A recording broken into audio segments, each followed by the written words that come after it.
ancestors who began the march of humankind in the womb of Mother Africa, we ask these ancestors to be with us, to strengthen us, and give us a vision for the future. In the name of the African ancestors who began the march of humankind in the womb of Mother Africa and marched down the Nile, laying the foundations for human civilization and culture, we ask these Africans to be with us, to strengthen us, and give us a vision for the future. In the name of these African ancestors who built their pyramids and their temples to their God concepts, to their principles, and to their moral values, who left us a legacy of architectural and monumental building unparalleled in the history of the world, we ask these ancestors who built the pyramids, who built the temples, to be with us, to strengthen us, and give us a vision for the future. We ask these African ancestors who took this African culture and extended it throughout Africa, building the stone cities of Zimbabwe, building the empires of the Sudan, Ghana, Mali, and Songhai, building the Swahili city-states along the east coast of Africa, and in Christian Africa, asking King Lalibela and giving him the courage to build the 12 churches of Lalibela from the ground down, monuments to the world. We ask these Africans who spread this culture to the Dogo and to the Akan and to the Yoruba and to the Bankango and to the Zulu. We ask these Africans to be with us, to strengthen us, and give us a vision for the future. In the name of the Africans who opened up Africa, opened up the Nile Valley to other cultures and other peoples, and they came in and nurtured themselves on the African greatness. First coming in early were the ancient Hebrews, and they synthesized this culture and produced Judaism. Later coming in were the Christians, and they synthesized this culture and produced Christianity. Coming in were also the Greeks, who took the African culture, synthesized it, and produced Greek civilization. And then later, the Prophet Muhammad, and with the Arabs coming into the Nile Valley, they synthesized the culture and produced Islam. We ask these African ancestors, who as part of their legacy laid the foundations for Judaism, Christianity, Islam, and Greek civilization, to be with us, to strengthen us, and give us a vision for the future. We ask those African ancestors pulled out of Africa, taken to the hells of North America, South America, the Caribbean, maintaining the spirit of African humanity in their hearts and in their minds, and who left us this enormous legacy of struggle. We ask those Africans who resisted enslavement in the villages of Africa, who resisted enslavement in the shores of Africa, who resisted enslavement in those forts and dungeons, who resisted enslavement in the holes of those ships, who resisted enslavement when they arrived on these shores in the New World. We ask these Africans who ran into the highlands of northeast Brazil and established for 100 years the first free republic in the Americas, the Republic of Palmares, and their last great leader, Zumbi, who spared and sacrificed. We ask these Africans who replicated the Brazilian experience and went into the highlands of Jamaica and became the maroon-free communities. We ask these Africans who went into the backwoods of the Guyanas and Suriname and created free republic of the Suramaka and the Ajuka. We ask these Africans who went into the backwoods of Georgia and the swamps of Florida and moved with the Seminole Indians and resisted oppression. We ask these Africans who left us a legacy of struggle and resistance, the likes of which no one in the world has, to be with us, to strengthen us, and give us a vision for the future. We ask these Africans who created and laid for us a foundation of struggle and resistance that was passed on generation after generation, that was passed on to Harriet Tubman, who fought her way out of enslavement and became a symbol of freedom for all of us. Similarly, Frederick Douglass and hundreds of thousands of others fought their way out of enslavement. We ask those Africans who went with Boukman, Dessalines, to create the greatest revolutionary experience in the history of the world, the Haitian Revolution, leaving us a legacy, the likes of which no one else has had. We ask these Africans to be with us, to strengthen us, and give us a vision for the future.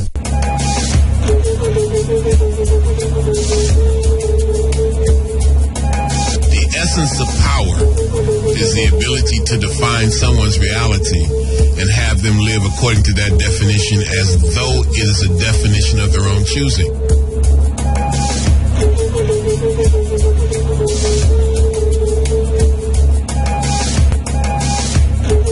Before Amon, the greatest one, who though hidden from us is a source of all life, prosperity, and health. Ankoja Seneb, let us unite in peace. Before Amon, the greatest one, let us heed the call of our ancestors, and let the African spirit unite us as we attempt to continue the struggle, confident that we shall conquer. before Amon, the greatest one, Ankh Uja Seneb.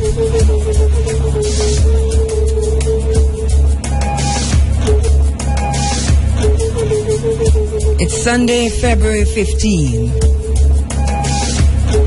Welcome to the Africa Forum, Running African. We are Africans not because we were born in Africa. We are Africans because Africa was born in us.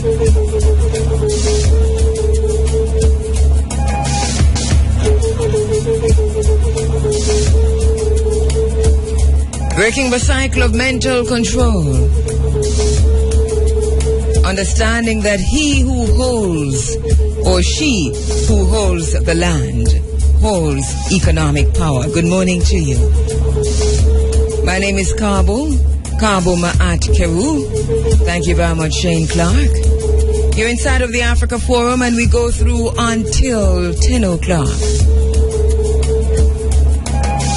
My good friend Tafose, Mr. DJ Wayne himself, DJ Wizzle, will be in for the Big A this morning at 10 o'clock.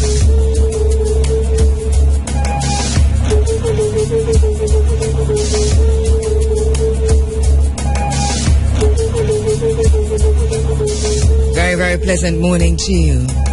Welcome to you on the 107s, 107.1, all the way to 107.9. Welcome to you on the 107s. Thank you for joining us this morning.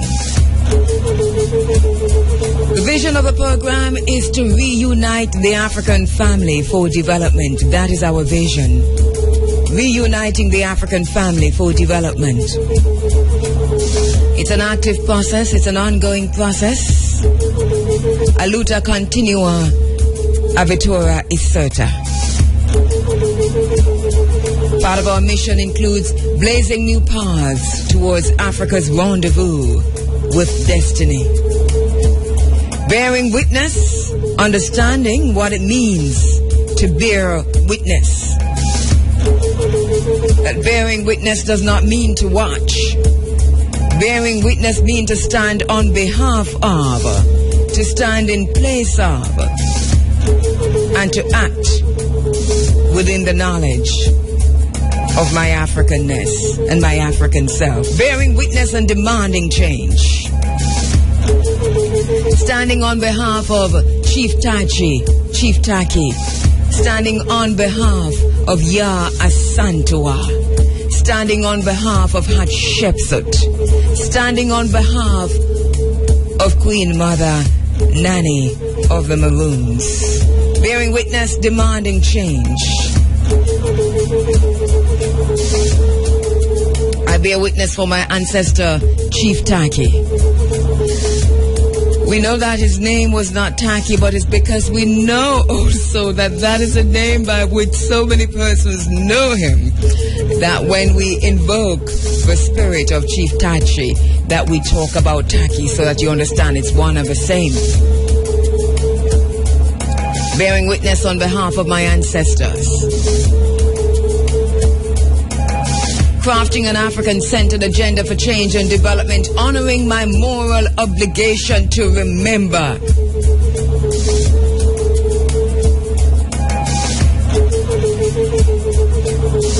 Good morning to you on the internet at IRIFM.net. Welcome to the space. As usual, it's a Pan-African space, it's an African space, it's a black space. We do not apologize for being African.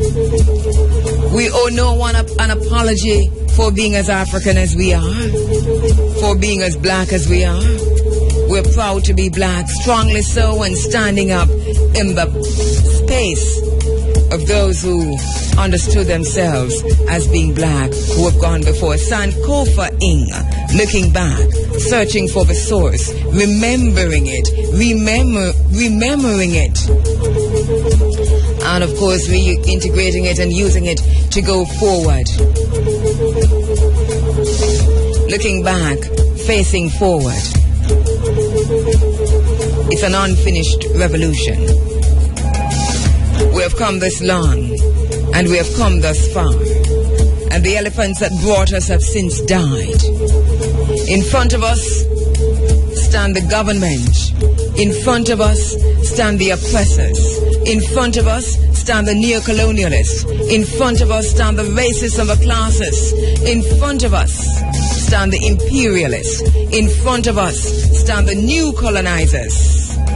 And they want both our sword and our blood. We know that it is a critical struggle. It is such a critical struggle. For if we lose, we are lost for. We will find a way. We will find a way, or we will make one. Standing on behalf of and bearing witness on behalf of my ancestor Hannibal, who found a way. He made one.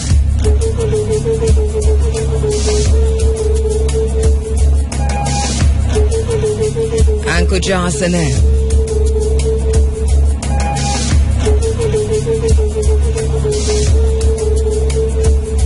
Welcome to the space. You're inside of the Africa Forum. It's Running African.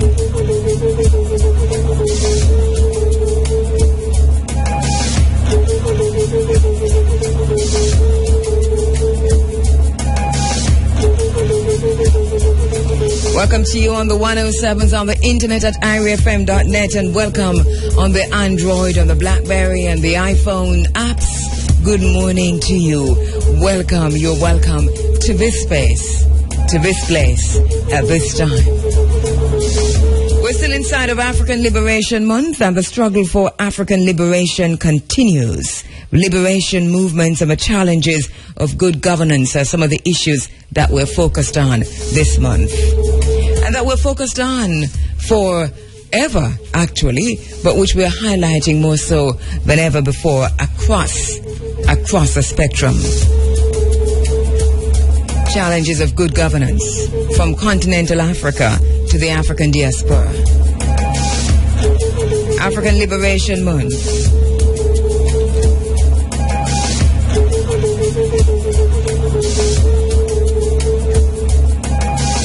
As we continue to bearing witness and demanding change. It is 17 minutes now after 6 o'clock. And as I said before, we go through until 10. You can send me your messages all across the social media this morning. You can follow me on Twitter at Kabu Ma'at Kheru, at Kabu Ma'at Kheru. Kabu, K-A-B-U. Kabu, K-A-B-U. Ma'at, M-A-A-T, and Kheru, K-H-E-R-U. At Kabu Ma'at Kheru. Follow me on Twitter. We're on Facebook. On Facebook, you'll find me under Kabu Ma'at Kheru Williams. You can send me an email, and we still haven't changed the email address, so you still have time. You can send me an email at andrea.williams@irefm.net.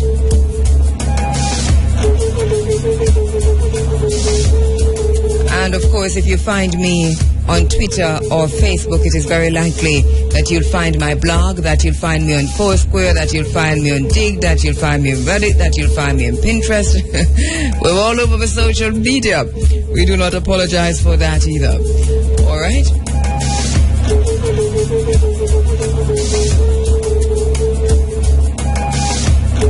Also, there are many ways to get through to IRFM. You can get through to us on the phone lines at 974-5079, 5051, 5043. And the toll-free number 1-888-991-4152. Inside of African Liberation Month, it's February 15, Sunday, February 15.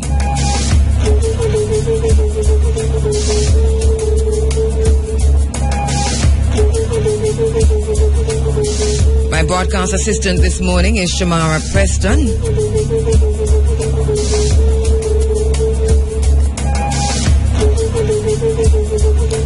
And we've got an interesting program lined up for you as usual inside of the program this morning. I want to say good morning to the folks in Maypen, the Cutting Edge Cultural Entity, because they're hosting their Black History Month celebration today, February 15, and this will be happening at the Maypen Courthouse Car Park. It begins at 6 p.m. and all are invited.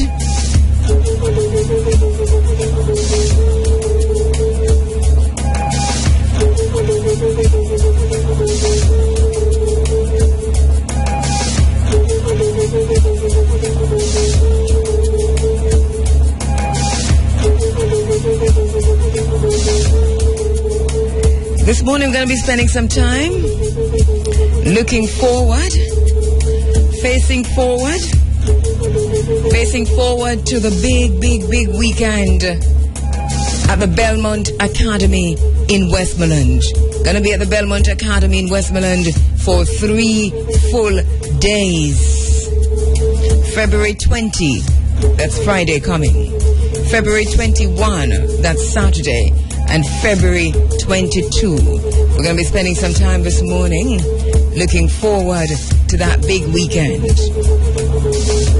We're winding down Black History Month, African Liberation Month, Reggae Month, with a big weekend in Westmoreland at the Belmont Academy in Westmoreland. On Friday, of course, it's a symposium. It's also the lecture by the Dr. Beanie Man, a lecture dedicated to Peter Tosh. DJ Sunshine will be on hand along with the entire IRFM outside broadcast team, and they'll be broadcasting live back to the world, globally, locally, nationally, beginning at 2 p.m. on Friday, February 20, and Saturday, February 21. This has happened in Jamaica only one time before. Carry Festa. It happened to Carry Festa in the 70s. A festival of drums. We're saying if you got a drum, carry it, come to the Belmont Academy. The drums of Nyabingi. With Nyabingi drums from across Jamaica, and that is no mean order. The Lakatko drum explosion, and the master drummers to include the Kingston drummers. Thanks my sister Lontanet Steins, Oshunide. The Akwaba drummers, the mystic revelation of Rastafari.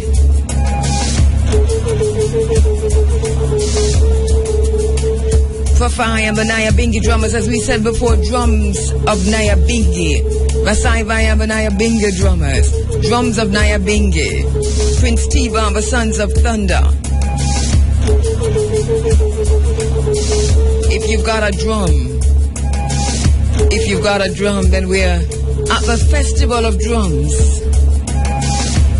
And at the moment, I think we have just about all the drums and all the drumming groups. What we need now are just the individuals who are drummers to join us at Belmont Academy in Westmoreland. And the Festival of Drums, for the second time only in Jamaica, will happen on February 21. On February 22 is the biggest rollout that you've seen in a long time of the IRFM crew. We kick things off, Mutabaruka, myself, and the entire team, the WSTS team, the entertainment bus team, Kishima Francis, Renee, Nicholas Evans, Roger Hasper. We kick things off early in the morning with the entire team on Sunday morning from 6 a.m. with the Africa Forum live from the Belmont Academy as we pay tribute to the legends and to the great and to the African liberators as the liberation process continues. The brigade will be up after that, and we are all live from Belmont Academy. Bob Clark, will be live from 2 p.m. from the Belmont Academy. It's going to be a massive, massive, massive day. It's going to be a big day. It's going to be a big day.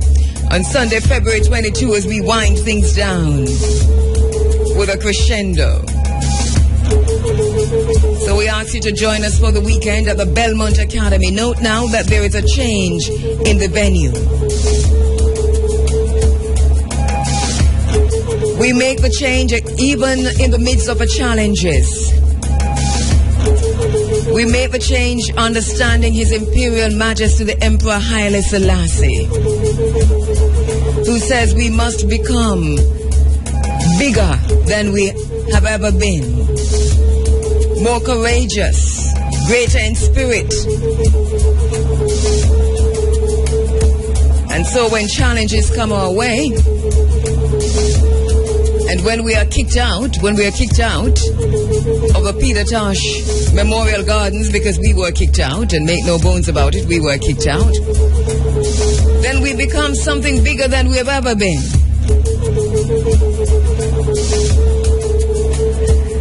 From the Belmont Academy in Westmoreland for 3 days, February 20, 21 and 22. We invite you to join us there. All 3 days are free.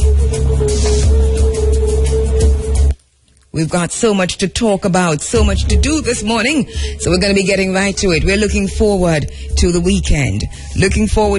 So this morning on the program, we're going to be talking to some of the drummers from the Festival of Drums. Going to be talking to members of the Aquaba Drummers. Going to be talking to Profai, who will be joining me in the studio, Prince Tiba. One of the features of a weekend on beginning Friday, Saturday, Sunday will be the uniform parade, and on the ground, over 100 cadets will be on the ground as part of that uniform parade. Of course, the marching band will be heading to Westmoreland also, the Tivoli Marching Band. So we ask you to look out for that. We're talking also to Ray Hamilton of the Interschools Secondary Brigade. We're talking to the Mystic Revelation of Rastafari, my brother Time, who is the son of Count Azi. We're talking to, and he'll be joining me in the studio this morning, the principal of Belmont Academy, Mr. Rayan Simpson, as we say thanks to the Belmont Academy for assisting in the process of becoming something bigger than we have ever been. Going to be talking to Dr. Luntonet Oshunide Steins. Vasai Vai joining me on the phone lines this morning. Mr. Brown of a Tivoli Marching Band joining me this morning on the phone lines. The IWFM team, Muta Baruka, will be on the phone lines later on this morning. My sister Isis, Kishima Francis, Gavin Grant.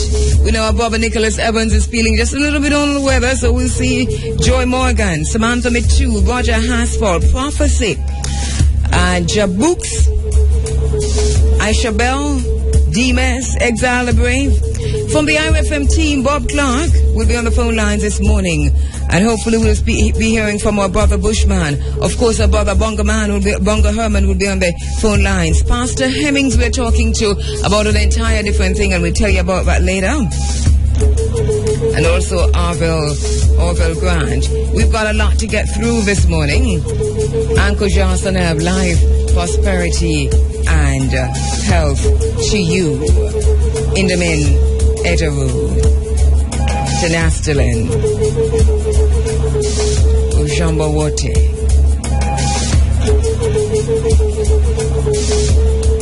It is African Liberation Month, focusing on the struggle for African liberation, looking at the liberation movements and the challenges of good governance from continental Africa to the African diaspora. We continue to do that in this space.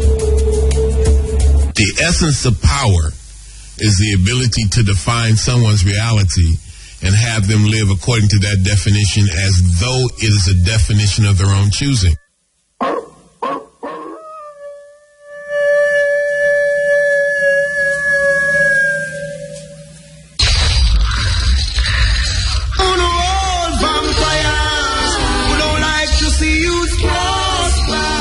The essence of power is the ability to define someone's reality and have them live according to that definition as though it is a definition of their own choosing.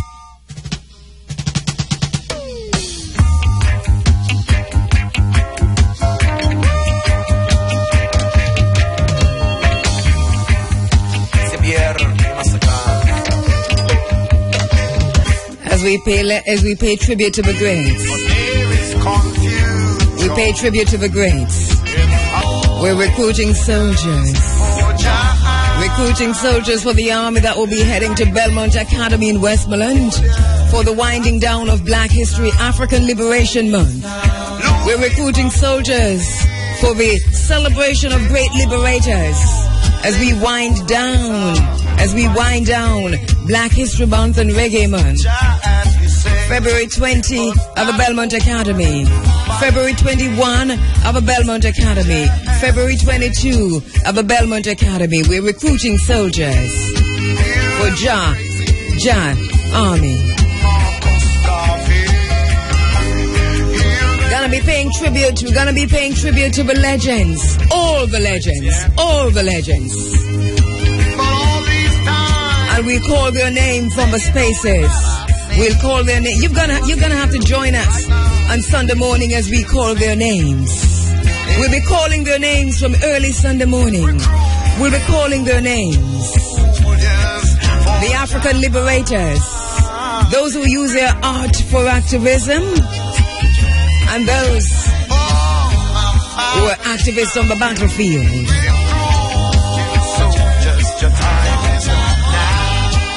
Join us at the Belmont Academy. The Belmont Academy. Note the venue change. We're at the Belmont Academy in Westmoreland for 3 days as we recruit soldiers. Join us there.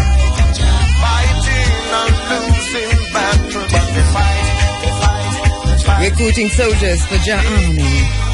Sound of Peter Tosh himself. Only the black woman can say when and where I enter in the quiet, undisputed dignity of my womanhood, without violence and without suing or special patronage.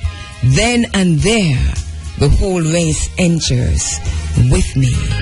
Sound of Anna Julia Cooper of 1892. One of the things that we've got to be mindful of and be very careful about as African people, and I'm talking to my sisters now, as African women, one of the things that we've got to be very, very careful of is that we define our own reality. Within our own spaces, that we dictate when and where we enter, and we do that in the quiet, undisputed dignity of our womanhood. That we do that without violence and without suing. That we do that without special patronage. Understanding that where we enter, where the black woman enters, the entire race enters with her. That no one defines for us what our reality is.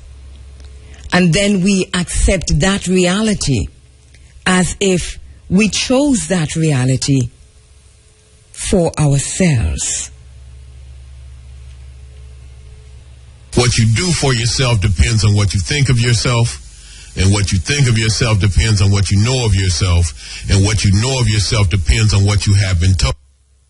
What you know of yourselves depend on what you have been taught. Also from the new album. And this one is called... You're inside of the Africa Forum. It's Running African.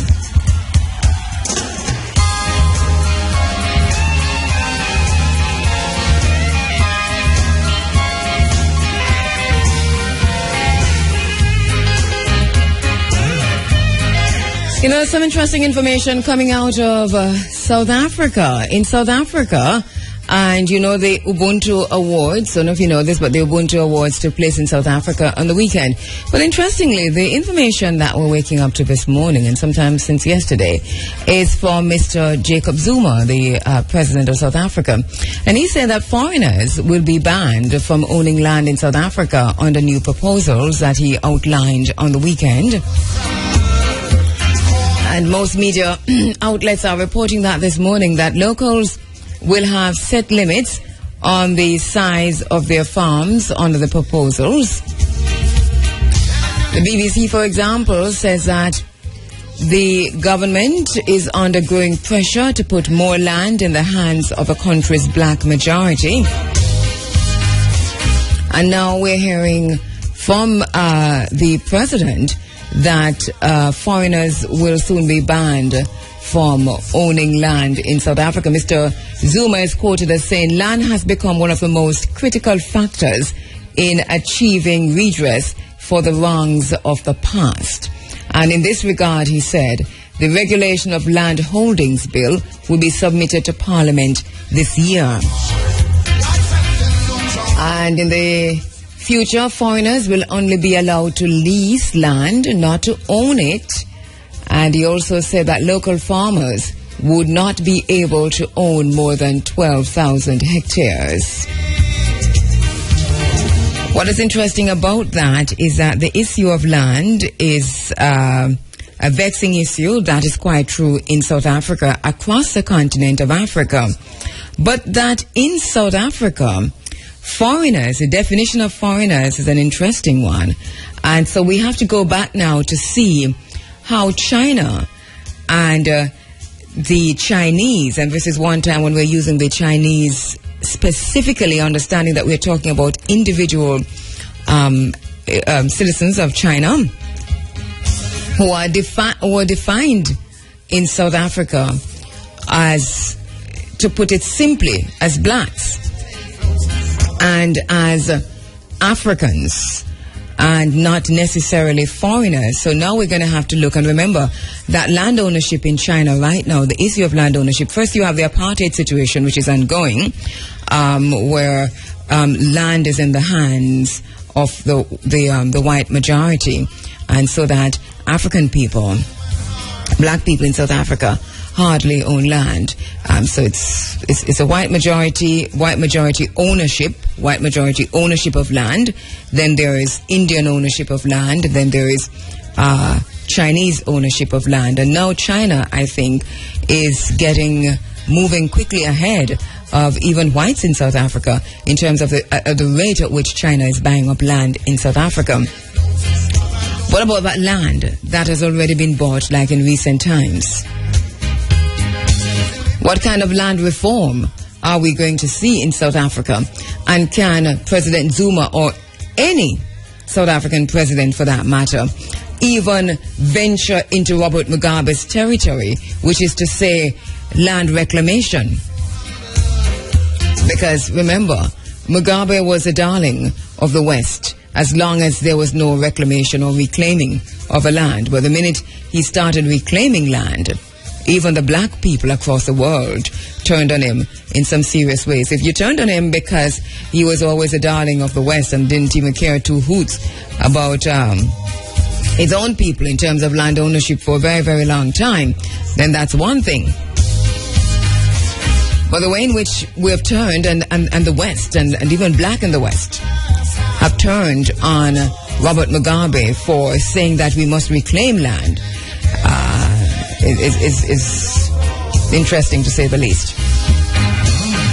Mind-boggling, to say the most. But in any case, Jacob Zuma has said now that land will only be leased. But you see, that don't make no much difference enough, because in Ghana, where China is also buying up land, okay, leasing land at some serious rates, and across West Africa, because in a lot of West Africa you only lease land, but you've got 99-year lease, you've got 1,000-year lease, they've got some serious years on how long you can lease land. By the time they're done with leasing land, you know, you and your children and your children's children and their ancestors and their children's children will be out of land for the rest of their lives. So I don't even know about this step. I'm going to think about it some more and to look at it some more to see exactly what it involves, to see who are defined as foreigners in South Africa and what does this mean for black people in South Africa. Because as we said a few weeks ago, I think it was in January that we were talking about this, that South Africa remains an apartheid country when it comes to land ownership. And we know that he who owns the land owns economic power. So the economic power in South Africa is controlled and concentrated in the hands of whites.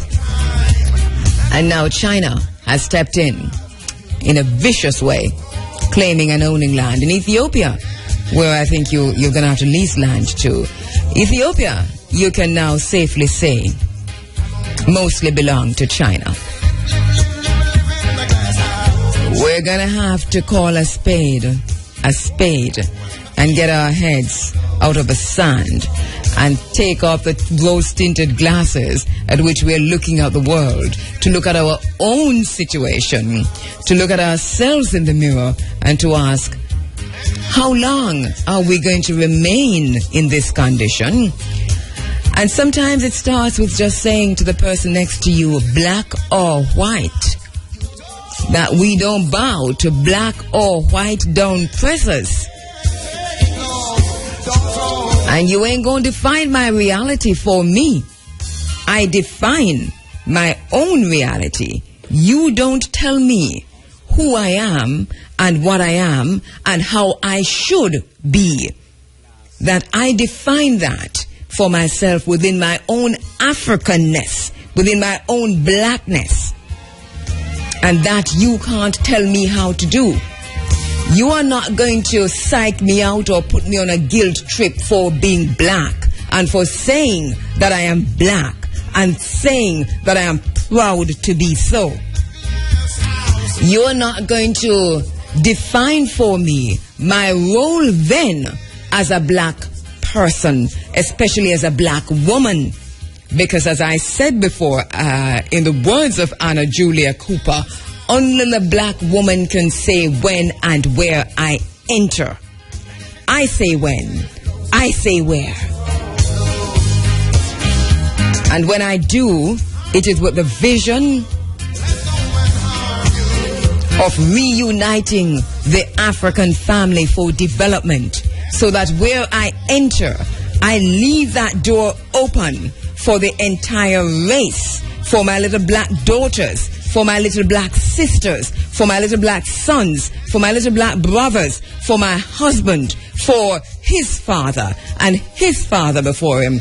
Only the black woman can say when and where I enter. So this idea, and it is really a reality of what power is, because power defines for us what we should do, when we should do, how we should think about ourselves, how we view ourselves in the context of beauty, how we view ourselves in the context of science and technology, how we view ourselves in the context of achieving wealth, how we view ourselves within the context of owning land and owning a home, of that which is rightfully ours.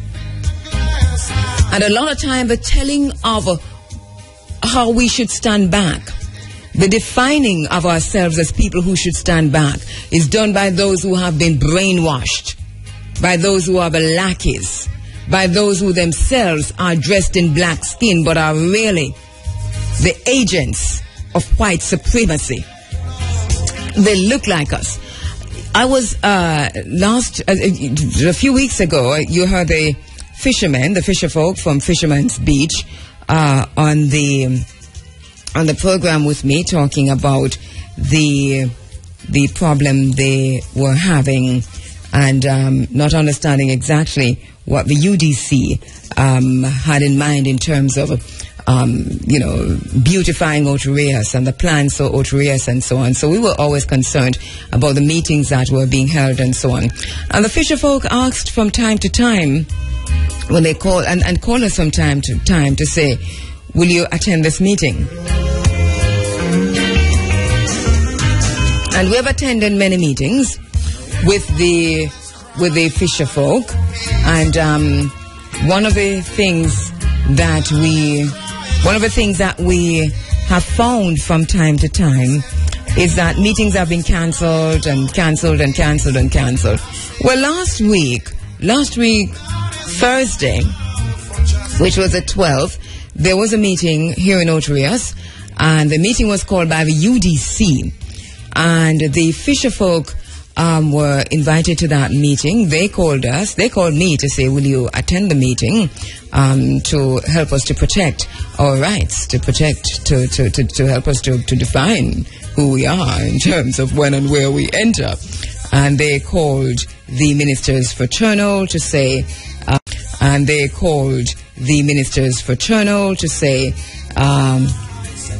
will you come to the meeting? Will you sit for us? Will you bear witness for us?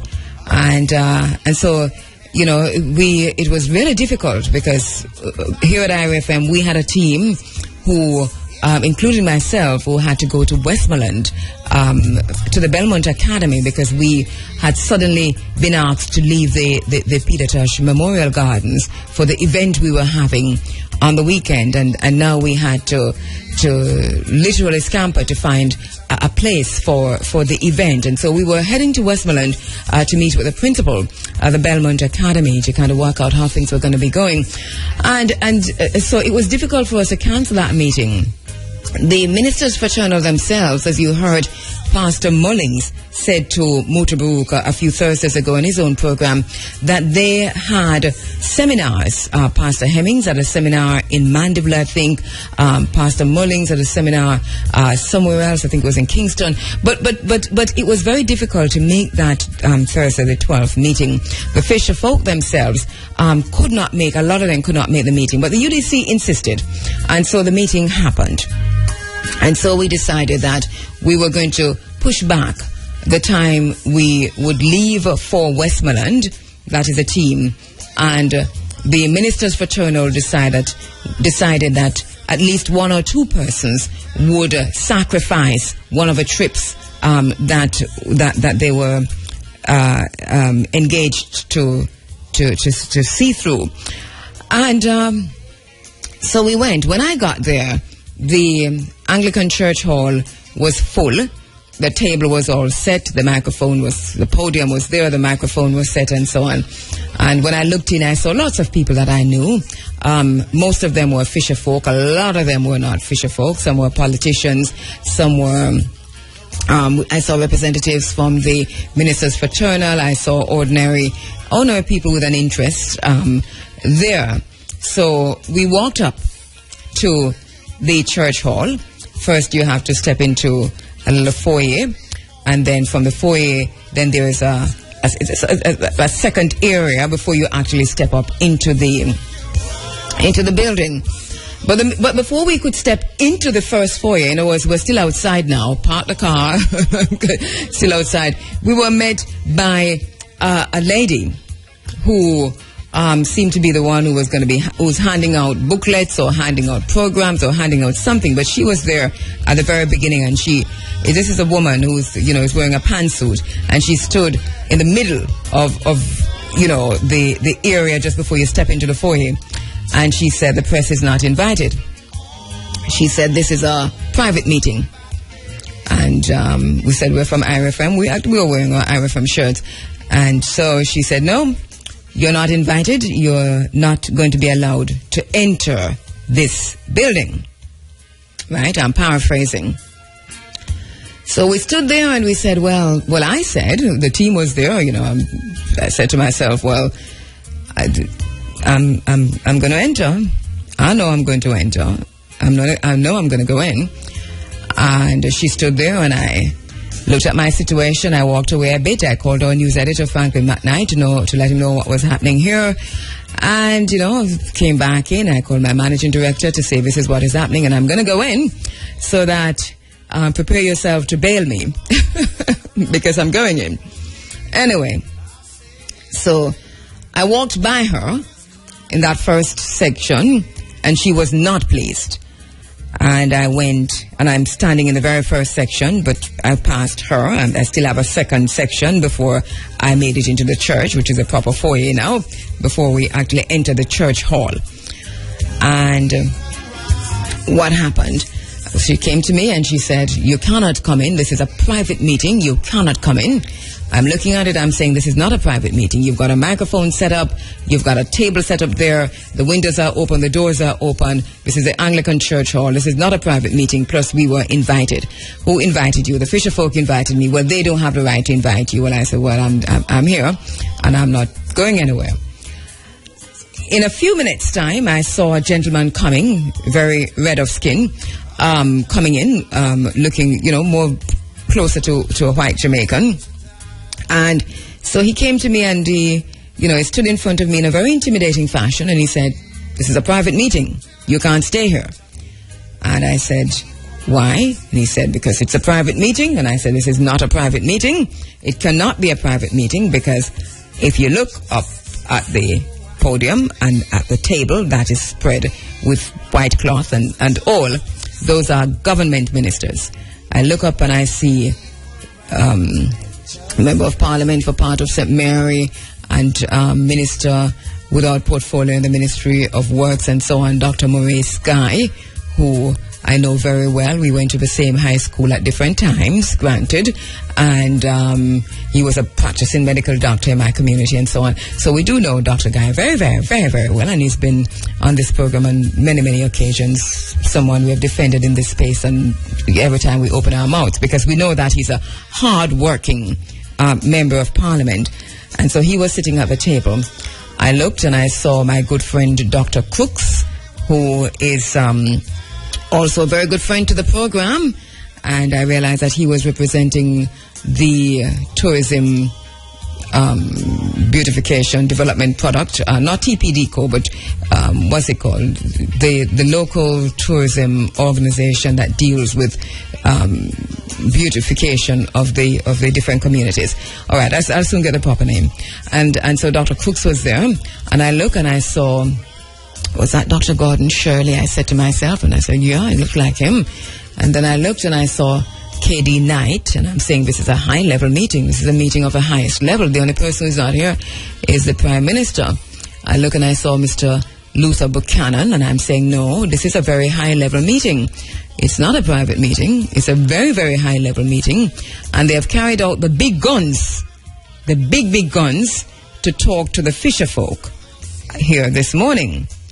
And so that was just after 11 o'clock. So this told me more than ever that I am not going to leave, because the names that I just called, you must say to yourself that, wow, what kind of meeting was that?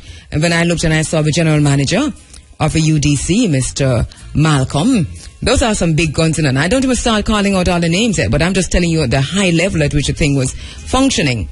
And I looked and I saw a beautiful picture of the Ocho-Rios coast and, Ocho-Rios underrated road, Ocho-Rios development, something.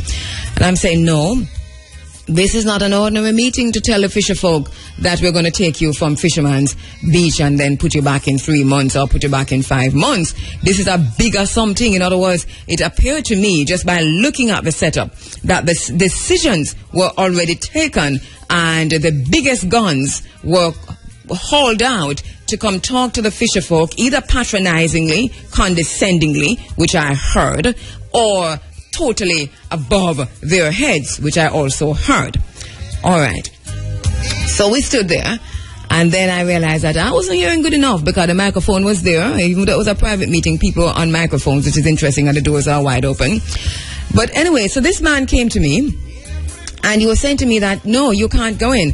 But I stood my ground, and I decided, and I wasn't even inside yet, but I stood my ground. And then he said to me, what is your name? And I said, my name is Kabu Ma'at Kheru.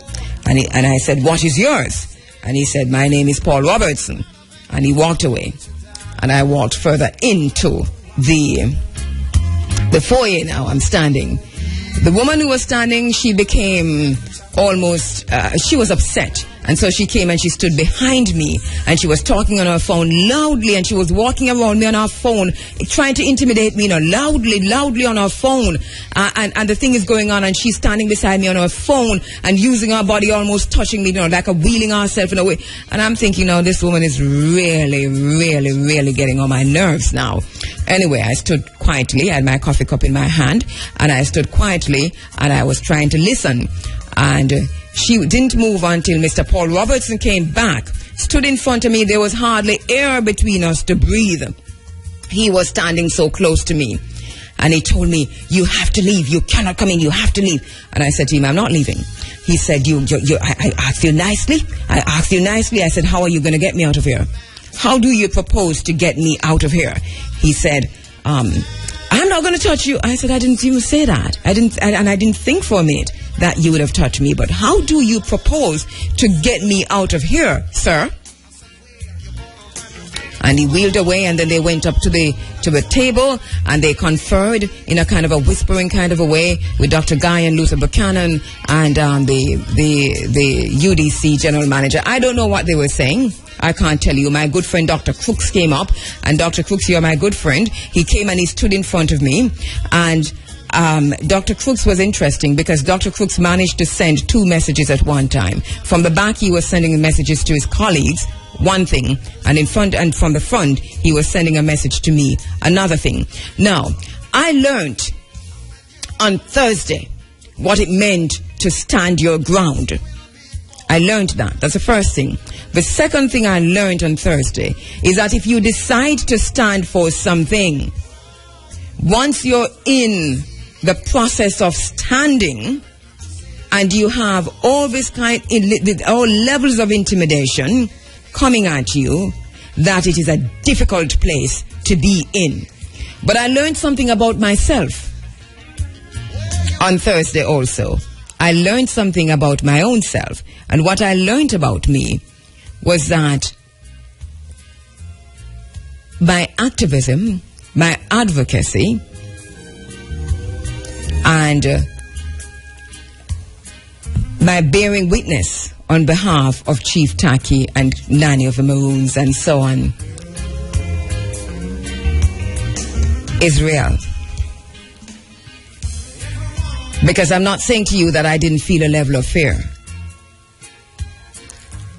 And when I talk about being real, I'm talking about a deep-seated reality that I faced with myself and came to a conclusion as I stood there.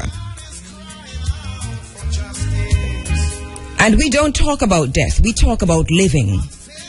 But I knew in that moment that whatever it took, that if they were going to haul me off to jail, which was the ultimate, or if they were going to say to the security guards and the police officers were all around at the time, and so on. If they were going to say to these people, throw her out, then those officers would have had to drag me kicking and screaming from there. So I learned a little bit about myself that I'm going to have to face myself in the mirror about, because I stood my ground as if I was standing in concrete that had dried around my own 2 feet. I had no intention of moving from there. Mr. Bell Navis came out and he said, I am the JLP caretaker for the area and I'm inviting you in. And I said, this is not a partisan thing.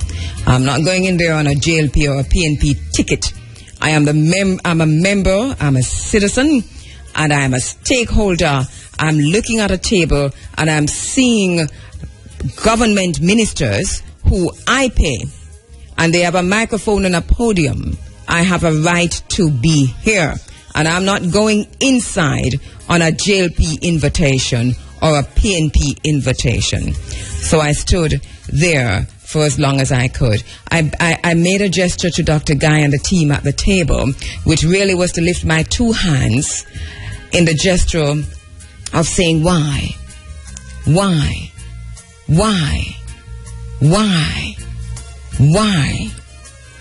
That was a question I asked them. Not yet answered.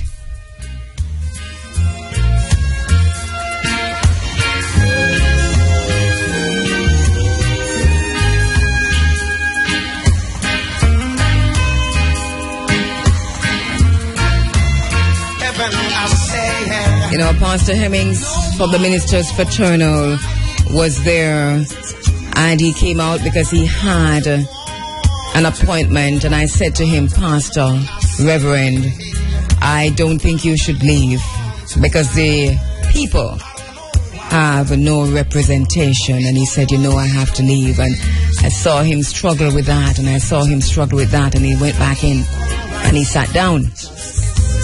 He too was invited by the fisher folk. I was invited by the fisher folk. So while I didn't actually get to go inside to take a seat, and we really did have to leave later on to go to Belmont Academy, Pastor Hemmings was there. And we have Pastor Hemmings coming in a little while. And also, right after the break, we'll speak to Pastor Hemmings.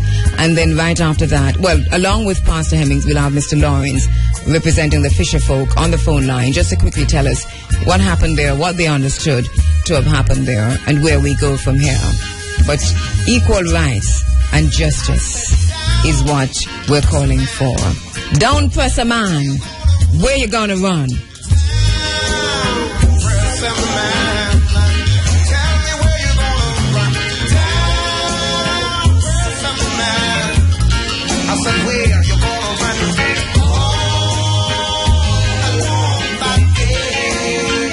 You know, we're saying to the people, we're saying to the people, join us in Westmoreland on the weekend, February 20, 21 and 22. February 21, a festival of drums. February 20, a symposium at the Belmont Academy. DJ Sunshine will be broadcasting live from 2 p.m. to 6 p.m. February 21, it's a festival of drums as we celebrate ourselves, as we define our own realities for ourselves. Put on your Gideon boots and come. Every time we meet like that, they are frightened. Every time we get together like that, they're afraid. But let's do that. Let's do this.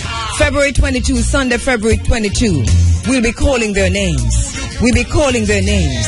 We'll be calling the name of Chief Taki. We'll be calling the name of Paul Bogle. We'll be calling the name of Sam Sharp. We'll be calling the names of our ancestors. We will call their names on February 22.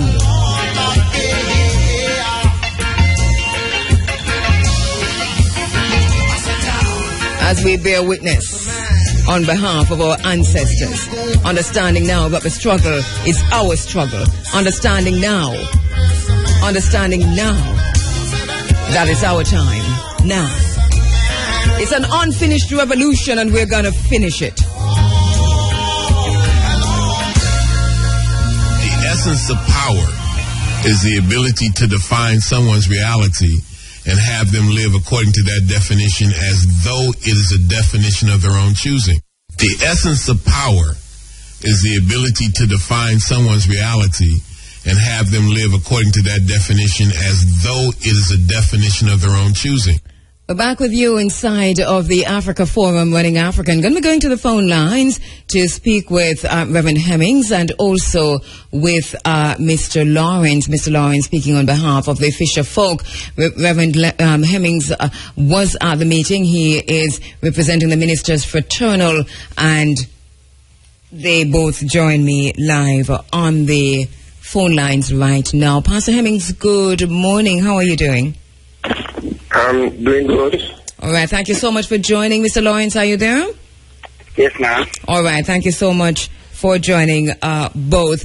And Reverend Hemmings, I want to start with you, and also to say I'd recognized the sacrifice that the Ministers Fraternal made in ensuring that there was a representative at the meeting with the Fisher Folk on Thursday.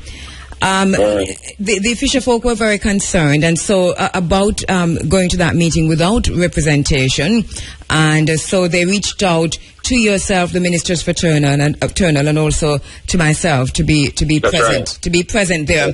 All right. Can you give us an idea of what you learned from that meeting, Rev?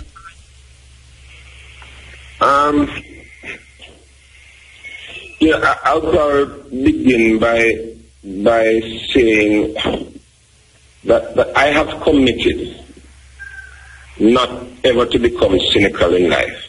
Yeah. I've made that commitment because I recognize that when you become cynical, something essential and fundamental dies within you. Yes. And it is a capacity to believe others and to believe in others. Yes. But I have to admit, I struggled in that meeting not to be cynical. And more so when I discovered that IRFM and other news agencies were barred from that meeting.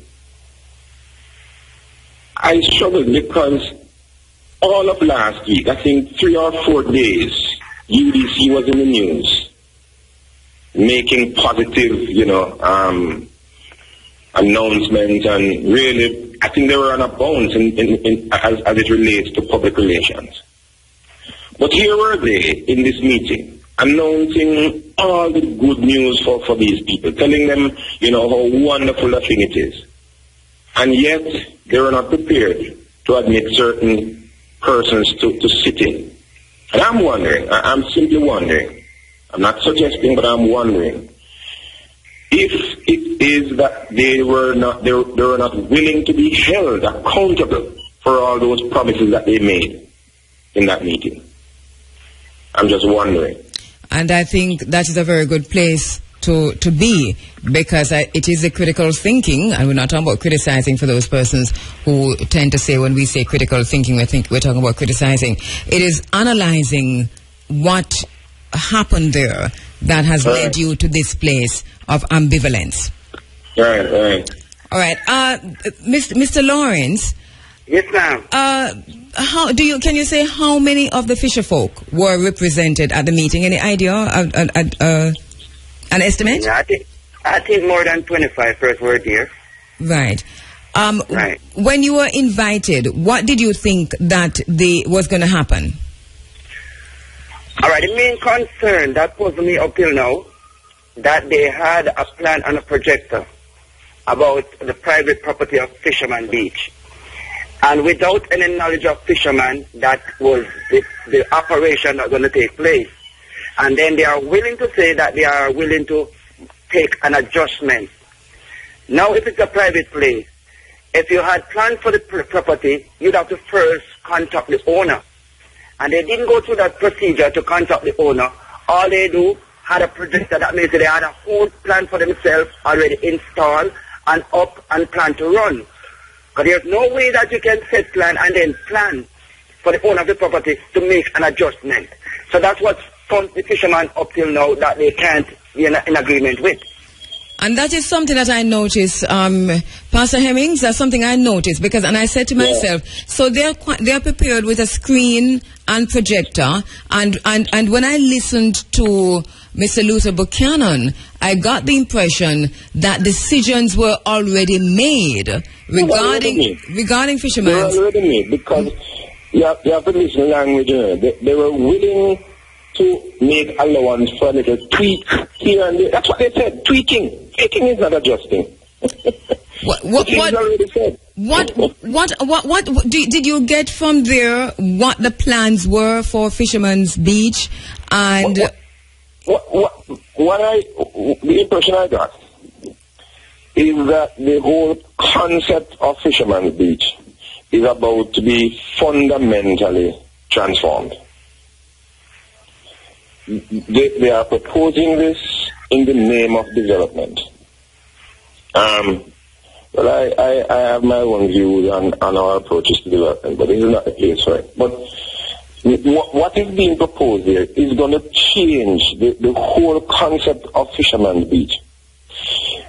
Even if all the fisher folk are retained in the future development, the whole economic complexity of the thing will be so transformed that its viability is going to be in question.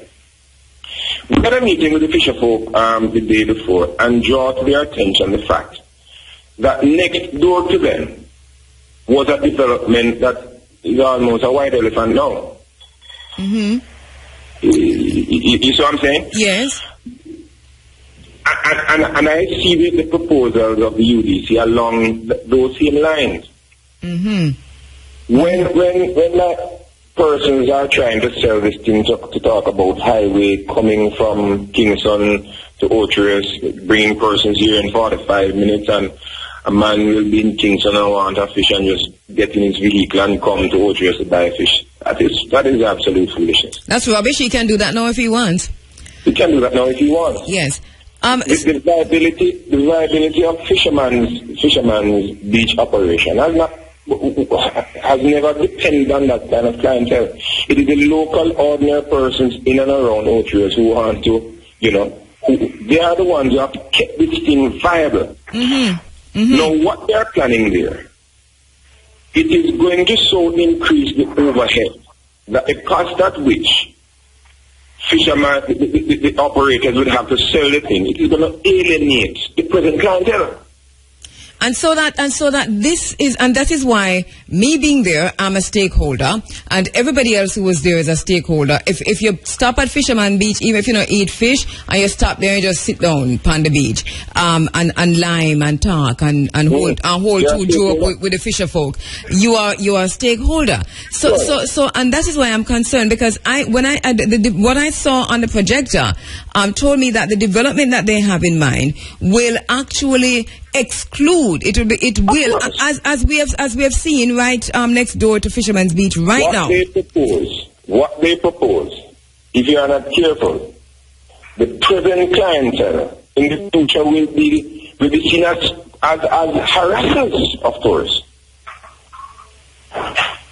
What they are proposing, you see what I'm saying? Yes. For you to enjoy the beach as we presently do, they will continue to be harassing. Mr. Lawrence, how do the fisher folk feel about that? You're speaking on their behalf this morning. How do they feel about what they heard? Do they understand what the proposal that was put on the table entails? Yeah, they do understand, but they are very much upset and disagree and very disturbed and very uncomfortable in the seat that they are trying to fit fishermen into. Because first and foremost, they jump across from the backside pier, stop at Mr. Smart's place and saying, here's going to be a water sport, and jump so far from water sport and time back the gun at fisherman property. And all these developments, they are focusing, like I said, it is fisherman place that need develop more than anywhere else in the town. And fishermen are not comfortable with that. So when do they say this will start? I think they're saying February next year, 2016. What? And they are saying there can be adjustments, that they didn't state that there are going to be changes. So within the old plan that they had projected outside of the knowledge of fishermen, that they are saying now, fishermen will meet in for the very first time, and we already have your place in consideration and planning for your place that you're going to be this way, but if in case meeting after meeting we can make some adjustment. So you see, they are up with their plan, ready to run with it, and anticipating small amount of changes. And that is not good for us. Rev, when I saw the caliber of people who were sitting at the head table there, when I walked in at the Anglican Church Hall, I recognized immediately that this was no ordinary meeting, because these were the top guns of government. Definitely. Mr. Paul Robertson, who came to me on three different occasions in an intimidating fashion to tell me to leave, told me in one of those confrontations that we had that IRFM has been telling a lot of lies, misinformation about the fisher folk on Fisherman's Beach, that whenever we talk like this, we are telling lies and it's misinformation.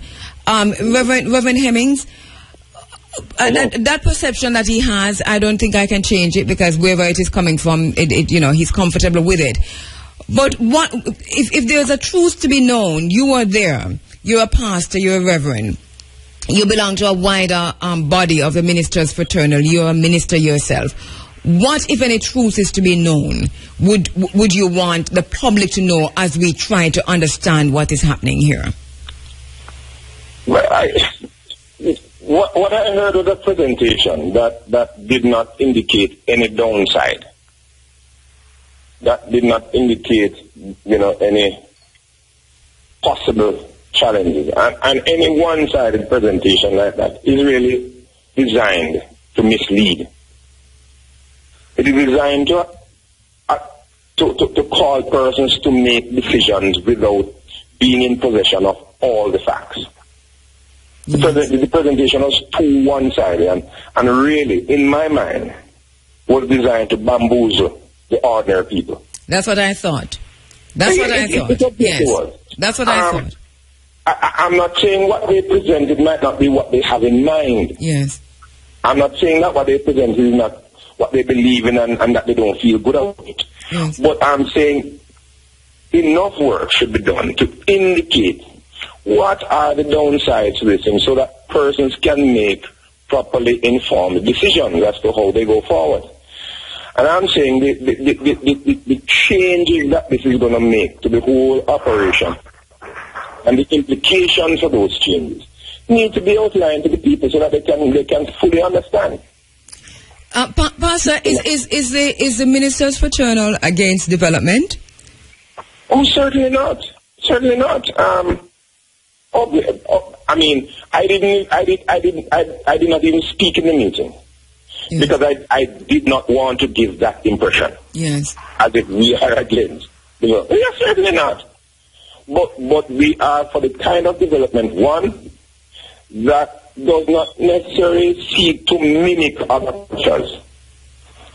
I don't know why it is that we have to replace everything that is authentically Jamaican with foreign concepts for it to become development. And why every development, especially that's happening on the north coast from Negril Point to right down here, so and beyond Port Maria, why is it that every single aspect of this development is geared not at the people or to the people, but geared at the tourist? And why and excluding all the way back to Portland and then exclude? Why is it so exclusive for just for a certain clientele? And to what extent are you going to exclude the people of Jamaica? Where does it stop? Where does it end? I think that we must take a stand in Otorias and say the buck stops right here at Fisherman's Beach. That's the very point I'm making. What is being proposed at Fisherman is for a tourist clientele. It does not consider those persons who have kept this thing viable. Because Fisherman has survived when many others have gone under. But what has kept Fisherman viable is their clientele. The ordinary man can go down there and have a little fish, drink a little beer, that sort of thing, at a price that is affordable. So, Mr. Lawrence, don't you think that the fisher folk will be able to make more money from this development? That you'll be getting the US dollar more, and you'll be, have a greater access to the tourist. Let me shed a little light, and after the meeting, I'll gather some information.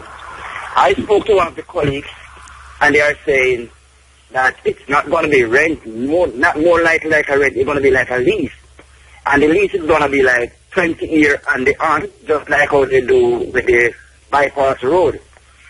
So I'm saying the profit that is going to make from the property within a year, if it's going to be 50%, so the 50% that belongs to Fisherman is going to go to the mortgage. That means it's a no funds in Fisherman hands. Mm-hmm. And then I spoke to one of the colleagues again. They said that it can even transfer the agreement to your children. So they are saying, like it's a long-term thing. Mm-hmm. Don't believe that you're going to get the place to rent, or you're going to get the place to own the shop that we are going to instruct. Mm-hmm. And I talked to one of them and said, okay, you're the property owner, but if in case you build a nice house on your property and you don't involve no money, don't you know you have to pay for it? So you see, their plans is all about instruct some building, have it as your personal investment, and then we pay a long-term mortgage for it, which in case we cannot clear the price, but we are just going to pay the interest and the mortgage as long as Fisherman exists. So you see, it is not the concern that we are going to make some US dollars now. Mm-hmm. But it is circumstances that surround it and the criteria what we have to go through in making $10 now and losing our privilege and our ownership for the rest of our life. That's what disturbs us right now. Yes. They did make it clear in the meeting that they were not there to discuss that element of the thing, the terms and conditions under which the thing will be developed now and, operate in the future. Yeah. So they didn't get into that. They promised that they would come and meet with the fisher folk to work out those details. But I think it is something that the fisher folk will definitely need. But Pastor, legal advice on. Exactly, because I'm saying this is an interesting scenario. You come to my place, which I've been on for 50 years. You come and you tell me that you're going to change the entire thing, how this thing is going to go. But you're not. You just come to show me where you're going to pan it. But you're not interested in telling me what's going to happen to me, how am I going to manage to live here after you make. You're not come to talk about that at all. You just come talk about what you are going to do. You're treating the people like squatters. They did say in the meeting that these persons are not squatters.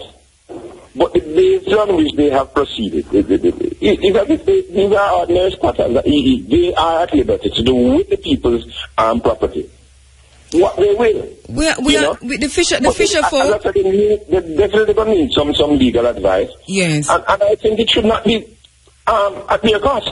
No, that's what I was just going to say. That the fisher folk need legal representation. It cannot be a lawyer who representing government at any level. But there must be somebody out there. There must be a body. I don't know if it's Jamaicans for Justice, Jamaicans Against Oppression, or the Lawyers Christian Fellowship. I don't know who, but I think somebody with a heart, because what we have is a situation not unique to the people on Fisherman's Beach. It's a situation that replicates and regurgitates and replaces itself across Jamaica. This is what the UDC is urban development.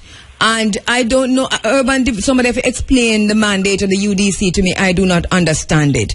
But the UDC is urban development. Kingston is in bad need of development and so on. I think they should go to the urban areas and develop them, and leave the beaches and leave the seaside alone.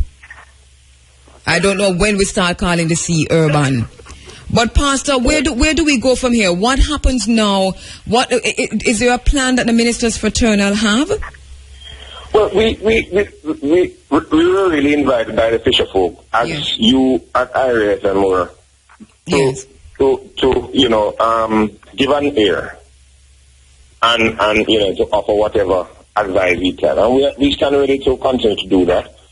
I'm still saying that the kind of representation that they need require a little more legal competence than we can offer. That is true. That is quite true, and I think it is urgent. This is an urgent and immediate need. Mr. Lawrence, people who want to know where exactly, because we in Ochi sometimes we take things for granted that people know where everything there. But where is Fisherman's Beach exactly? All right, Fisherman Beach is at the northwest from the Margaritaville, and where Columbus Heights is, it is the north side of Columbus Heights, and it's the east side of the Boxside Pier. Right. So it's near to the Boxside Pier. It's near to Columbus Heights. Right between the two piers. Yes. Right between the tourist pier and the Boxside Pier. That's the spot of land we locate right now. Right. It's not too far from Duns River either. But if you tie it in, you realize that entire area, this entire thing is connected to a bigger thing, which is China Access and the lands at Laughing Waters and the lands at Roaring River. Because if you really think about it, it is just one expansive land, and it's not so expansive either, no, Pastor, because it's very near. It's very, very near. So there is a plan afoot. And when we talk about the Laughing Waters lands, the Roaring River lands, the Duns River lands, and Fisherman's Beach, we're talking about the very same lands. Yeah. That's what needs to be understood. All right. So, again, I say I don't want to be cynical, Yes. But I am wondering, what is the real commercial interest behind all of this? It's tied to China. Because normally the politicians, they only represent the front. Yes. there are bigger players behind them that you know. It's exactly tied into the plans for the Roaring River lands. And even though it might seem separate, you must understand that once the highway come there, sir, it will be 2 seconds from the Roaring River lands to Fisherman's Beach, and will mean that literally it will be just about 2 to 5 seconds to get there. This is why. Yes. Make an appeal to the UDC, you know, so the ordinary people are about losing, you know, every confidence in government and government agencies. And I'm asking them to use this as an opportunity to restore that confidence by dealing with the fisher folk and the ordinary public interest in a way that is just and fair. That's the only appeal. Yes, I think this is a great appeal. We make it. Second that, Pastor Hemmings, Mr. Lawrence, I just want to say thanks to both of you. I think, as we heard Reverend Hemmings said just now, this cannot be left to simmer. What the fisher folk need right now is legal representation, and urgently. Just a second, Sandra. Yes. And I want the public to know that is the fisherman and the fishing that fishermen do and a little bit of business on the beach, that's what support their family and send their children to school. And the other variety of family that go to school that really depends on the supporting of fishermen and fisher folk. So, you know, they are sabotaging the next generation of Jamaica. How many fisher folk you have there? Yeah, go ahead, Rev. Mr. Lawrence, you run straight by the presentation of one of the guys who told us that he was a fisherman. He catches fish out here, and straight by that. But I heard KD Knight saying that he's a fisherman. Yes. Yes, I heard. Yes, that's how he started. Yes. I admire the beauty of Mr. KD Knight license. It is pretty much brand new. Like, you know, fishing just recently started. Oh, he actually showed it. Because people need to know that some people fish for sporting, some people fish for survival, and you must mix up both.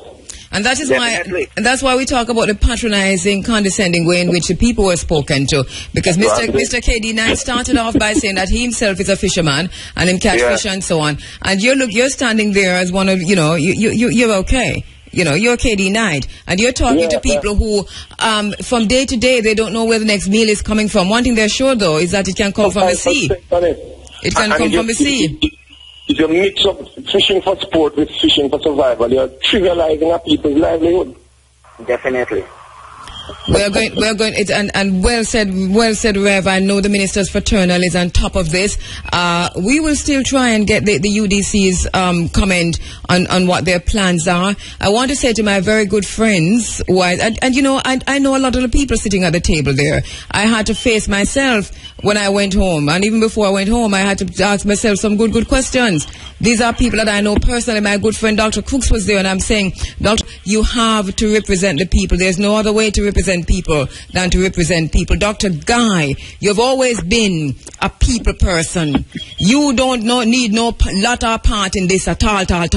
If you're representing the people, represent the people. There's only one way to represent the people, and that is to represent the people. No other way. Thank you so much, Rev. Thank you so much, Mr. Lawrence. And we'll continue to talk about that. Thank you. Thank you so much, Reverend Hemmings. And Reverend Hemmings and Mr. Lawrence talking about the fisher folk and what's happening here in Jamaica.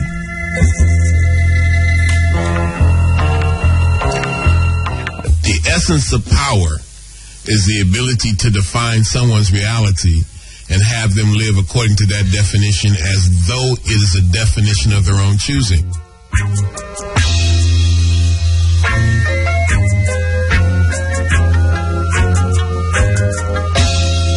Fight on, brothers, fight on. All right, we're back with you inside of the Africa Forum. It's Running African. Brothers, fight on. Want to remind you that the weekend coming up, February 20, Friday, February 20, Saturday, February 21, and Sunday, February 22. We take the fight to to Westmoreland. The struggle continues. A luta continua, a vittoria is certa. Mungu akim jalia, God willing. We've got a lot to do. Got a lot of work to do. Especially for us, the masses of the Jamaican people. We got to show them what people power really means. All right, so we're winding down African Liberation Month. And we're heading to Westmoreland for the crescendo of the month. Even as we remind you that today in Maypen, the Cutting Edge Cultural Unity in the car park of the courthouse will be having its Black History Month celebration. That next week, we are in Westmoreland. And one of the things we talk about with Westmoreland is that on Saturday, February 21, for only the second time ever, and I don't know if the first time they actually called it a festival of drums, but for only the second time ever in Jamaica,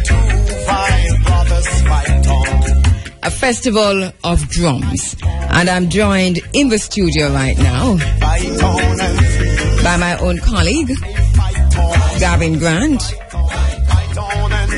and by one of our elders. We call him a priest. He doesn't like it, but high priest. Pafai. One love. Greetings, Pafai. You know, every time you come here behind the microphone, I don't know, your entire aura is that of a high priest. So it is what it is. You understand?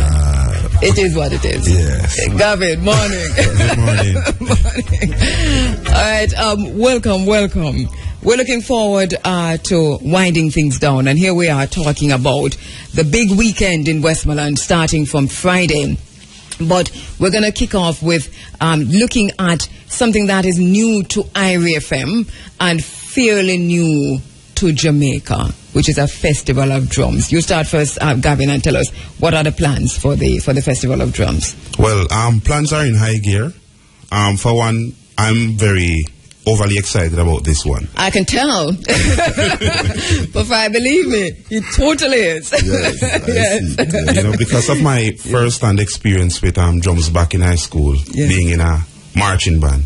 So I know the spiritual connection that, you know, the drum gives. Yes. So I just want to invite everyone out this Saturday, February 21st at Belmont Academy in Westmoreland. Trust me, it's a spiritual experience I would want every Jamaican to be a part of. And basically we're saying, you know, if you have a drum, carry it come. You know, we're saying that even though we have highlighted some of those persons who will be there, especially invited guests with the drums, because we don't know everybody and every group in Jamaica that is a drumming group. We're saying it is free, it is open, it's a festival of drums. Even if you're an individual, I have drums. And I'm taking my drums. I don't see that somebody ever going to teach me to play my drums. But I'm taking my drums. Yes. You know, my 7-year-old daughter have drum, and she take fair drum. So, and this is what we want to see. If you have a child and a child have a small drum, take the drum. When I say dun-dun drum, the bongo drum, the djembe, we call djembe, we calling everything drum now, don't it? Yes. But regardless of what it is, I mean, in terms of the only drums that we're not focusing on Saturday would be the drums from the band. What do you call them drums there that you play? Drum, the drum, them drums there. But Fafa, you tell me about the drums of Nyabingi. We just heard Gavin talk about this is a spiritual experience when you're talking about Gavin talk about this is a spiritual experience when you're talking about the drums. Yes, first I would say one love to the family and everyone, you know.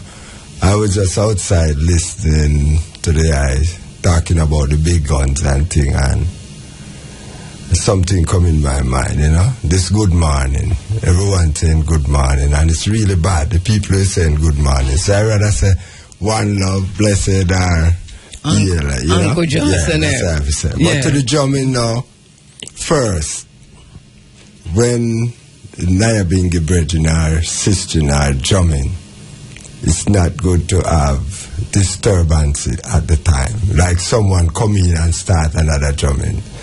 So I'd rather it to be spaced out. Where if I set a bird in this drumming, they jump together. No disturbance, because sometimes when I am chanting, I don't believe in miss. And when someone is missing, disturbing the iris of that spiritual. Of course, yes. And that is why the drums are all on one day, so that you don't have, that kind of confusion with a drum over this and a drum over this. It's a festival of drums, but there are also performances on stage. And the Mystic Revelation of Rastafari, we're going to talk to later on, is one of those groups that will be on stage. Pufai and the Nyabingi drummers, Nova Saiba. And one of the things we'd really like to see, Pufai, is the drums of Nyabingi together on the grounds on the day. That would be something else. Yes, that would be beautiful, because sometimes when I'm playing, I'm chanting the drum and I hear a djembe drum, it's like that pan sound, it really disturbs my iris, because the pan sound more sound like a kete, which is a lead. Because you have the kete, which is the lead, and you have the funne, and you have the bass and the shaker, So sometimes we just want to keep it, if you say Nyabingi, because even though a lot of ones seem that I chant Nyabingi a little different from everyone, maybe faster. I'm not into this church order, like a slow, I look at the video when His Majesty come here and see how the brethren them will go up in Irish, so I just take it that way. But they told them really get you up on two different levels. Yes, I chant the both way, because I know the churchical, and you know that I really love when you do the churchical. For some reason, don't know if that's my background or just my connection to Queen Nyabingi. But the churchical chant is something else. Churchical is for the people that are searching, So I'm not searching. Love it. Nothing is wrong. You can love it. So we'll be having different chanting, which will be good, and everyone can see the difference within the Nyabingi order, because Nyabingi is really not from Jamaica. Nyabingi is out of Africa, So I create a little difference within the Nyabingi, where I bring the harmony, African harmony, to the Nyabingi. Because if you listen to my album and my chanting them, it's more different from a lot of the brethren. It's a little faster, it have harmony. And we bring it on that because, you see, I listen to say we have to learn to accept new things and changes. And these are one of the changes. We must become something bigger than we have been before. And we have seen it in our children, so we have to accept it. Even though I see it up as an ancient one, we see changes within the younger one. So we have to keep them still, but still maintain the ancient order. So as you say, Ivy and the Nyabingi drummers, we are one family. Of course, and you've been together in the same space so many times, and when the drums of Nyabingi come together, it's always really brilliant. But the format of the day, Gavin, is that there is a big stage, and that there are actually performances from the stage. Tell us some of those persons who will be on stage. Okay, so we have Prince Tiba, and the Sons of Thunder.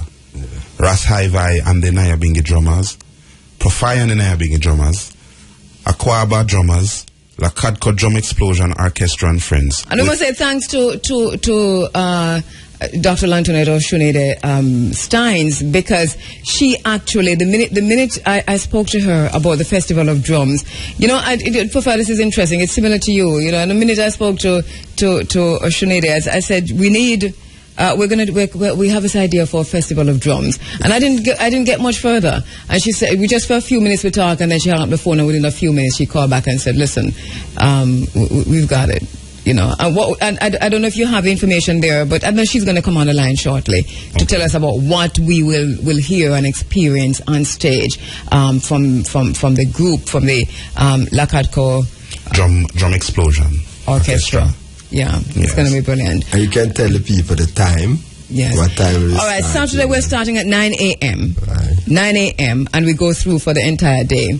And Pufai, your name I call all the time because I said, I know Pufai I'm going to stop drumming. I kept saying it, said, look here, Pufai will drum through to the morning. Every meeting, I said, Pufai is going to drum through to the morning. Yeah, that's why a lot of time when I want, bring Nyabingi to stage and put Pufai up there for 20 minutes and 10 minutes. It's like, you just are getting in the Yeah, that's an introduction. It's not it doesn't quite the introduction. Yeah. All right, and for those, let me just play a little bit from Profile so people know who it is. This is my favorite on the album, by the way. We love this drumming. From Profile, I Bring You Redemption.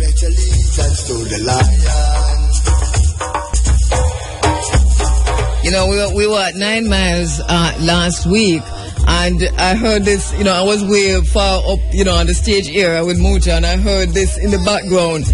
And I've been looking here for the whole time, and I'm thinking, I need to be over this, while that was going on, because you really do know, I really, really, really love this song. Love his chant, Papa. I really love it. Yeah.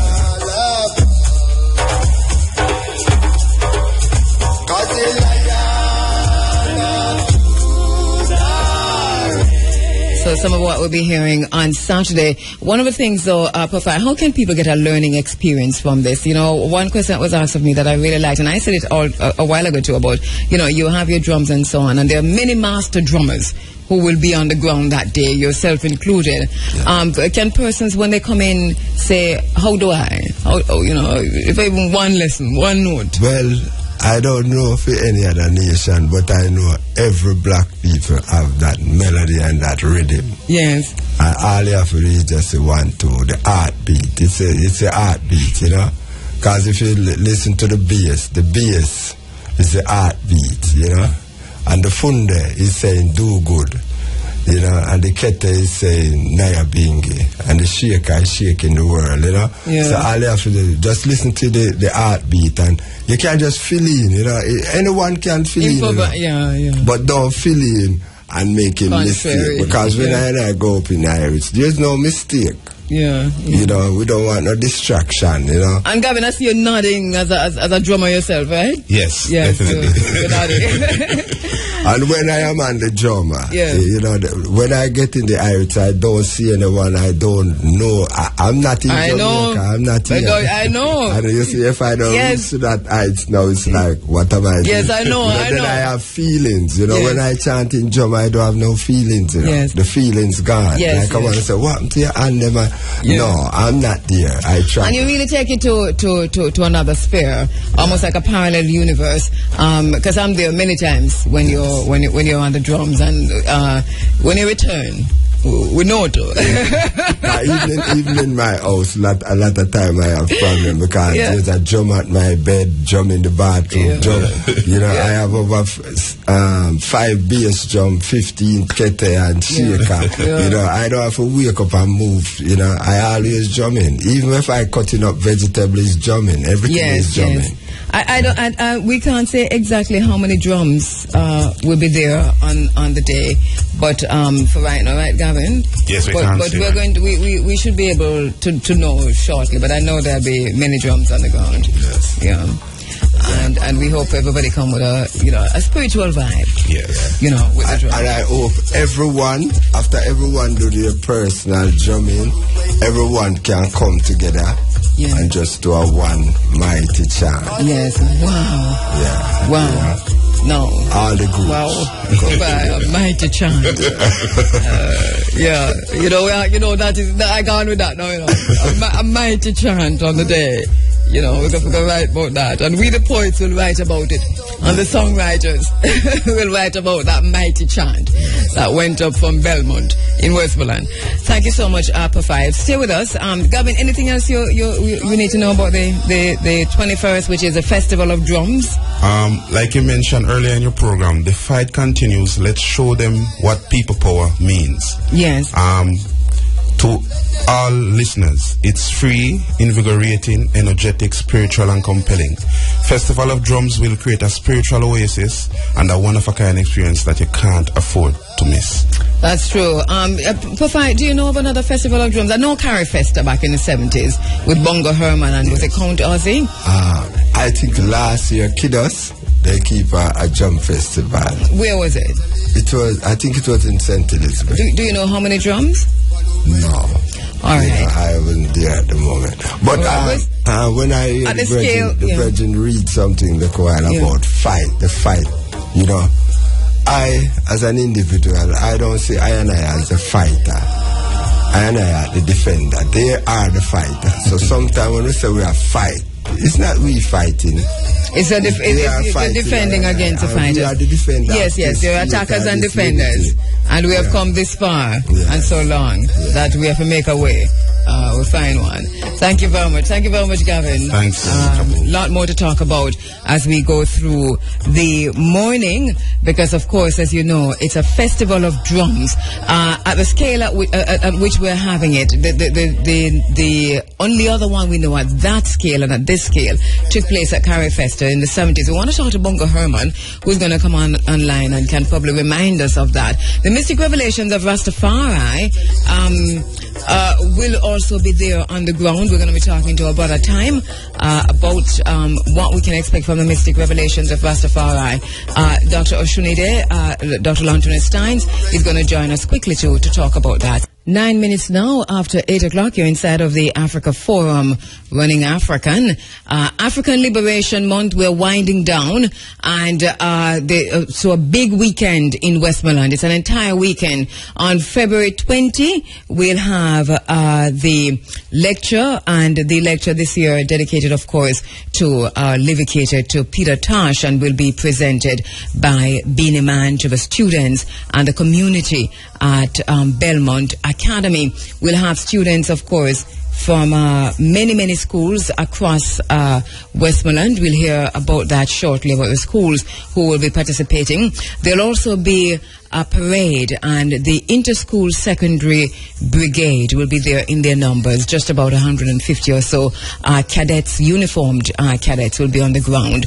There'll be a marching band on the ground also. We're going to talking about that in a little while. And then, of course, the Lakadko Drum Explosion Orchestra will be there on the ground. So we're standing by to speak with Dr. Lontonet Steins Oshunide, who will talk to us about what will be happening in terms of the Lakadko Drum Explosion Orchestra. That's coming up right now.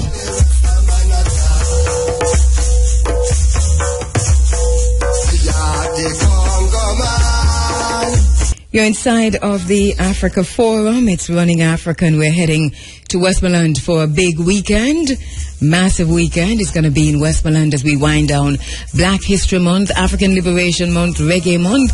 Friday, February 20. Saturday, February 21 is a Festival of Drums. Sunday, February 22, the Africa Forum rolls out. Myself and Muta Baruka and the entire team will be on the ground. The Big A will be on the ground. Bob Clark will be on the ground. It goes through right into the evening, all day Sunday. We're at the Belmont Academy.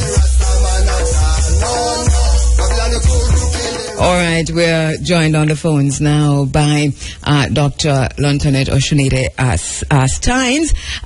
Good morning, Hotep. Welcome to the space. Good morning, good morning, good morning. So very happy to have you. You know, I was just talking about just making that call to you and saying we have this idea for a drum festival, and before I knew it, you were taking it to greater heights and higher heights and greater levels. We have to take care of each other, you know. We have to always, anything in memory of our ancestors. Yes. Lontonet, talk to me about the Lakadko Drum Explosion Orchestra.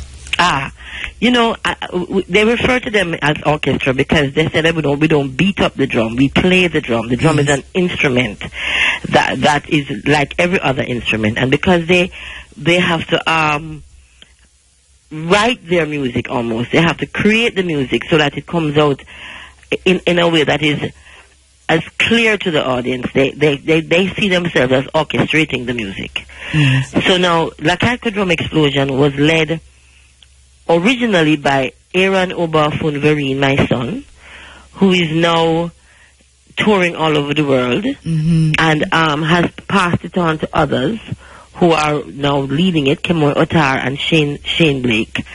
And what happens is, what we have done is, for you, is not only have Lakadko Drum Explosion, but get the other master drummers to come and play for your event. Yes. So it's really like Kheru Drum Explosion Orchestra and Friends. Okay. And the Friends are some of the master drummers from Kingston Drummers. And so they always play together. They always rehearse together.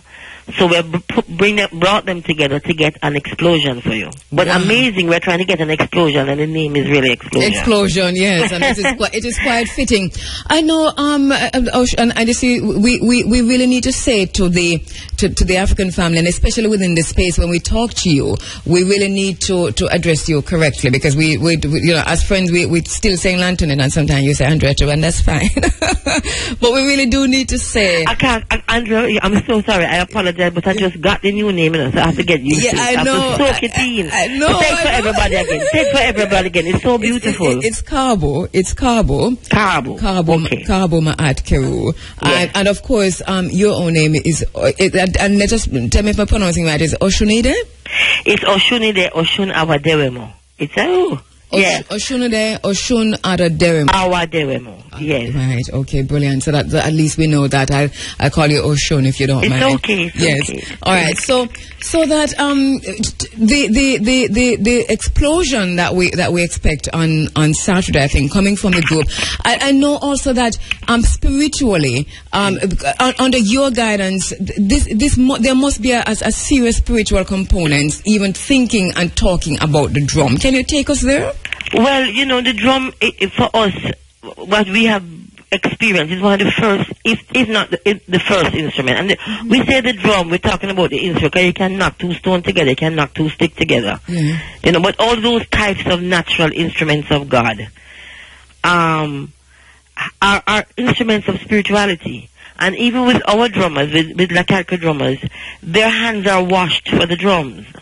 They don't just play the drums, you know. Their hands are washed in that the rituals come from Cuba, they come from Africa, in that their hands are blessed for playing the drums. And before they begin drumming, there has to be prayer. But when they end, there has to be prayer. It's not just take up the drum and beat up the drum. It's a very spiritual. The drum is an instrument. One drummer said to me one day, if I want to make a woman cry, I can play the drum and make her cry. If I want her to be happy, I can play the drum and she can be happy. The instrument has a lot of rituals attached to it, and each drum has a different message, a different meaning, a different purpose. The Rastafari Nyabingi drums have different purposes from the Kumina drum. From the Chromanti drums, the Maroons play Chromanti rhythm. Some people say maroon rhythm, but it's really the Maroons themselves say we do not play maroon rhythm, we play the Chromanti rhythm. And even the rituals around the drums in the Maroon community, in the different communities, really interesting and deeply spiritual too, about only certain people can play the drum and so on, that kind of stuff, yes. Right. And we have also female drummers, you know. I just love to, when I see female drummers, I get very excited. But they also are aware of what they can and cannot do. And that's not just females alone, the men as well, you know. Yes. You know. Originally, the king of Kumina, King Bacha, who passed on, would say that when a man is going to play Kumina for a Kumina duty, he has to bathe himself properly. He cannot have sex before playing the drum. There are things. The drum is a spiritual instrument. It's not just something you just pick up and just go so. And I hope every drummer is listening, because remember, there was a time in history, not so long ago, where they used to chop the drummers' hands off. Whenever drummers get together, they would say that the punishment was to chop off their hands. So the fact that our ancestors have fought for us to play the drums in groups like what you are going to do is a major ritual. It's a major acknowledgement. It's really honoring the fact that we can now together beat these drums and nobody went chop off our hands. Yes. You know? Yeah. What can we, thanks for that, Oshun, what can we expect on the day in terms of the types of rhythms, the sounds that we'll be hearing from the explosion, from the... Well, we have brought together a set of drummers that can play the rhythms of Kumina, Tambu, Brookings, I can't call the names because I can't remember everything. Gary.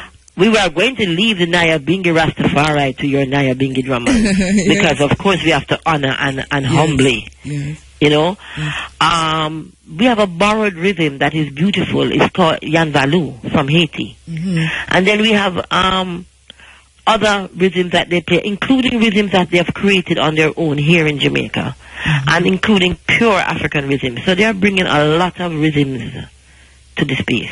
Wow.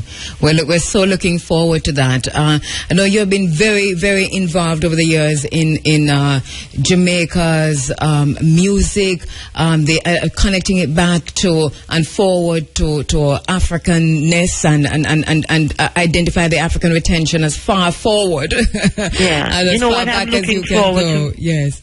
In about a month, and you will hear about it, some Tainos are coming into Jamaica. Yes. And they'll be teaching Taino dancing, and you will hear rhythms.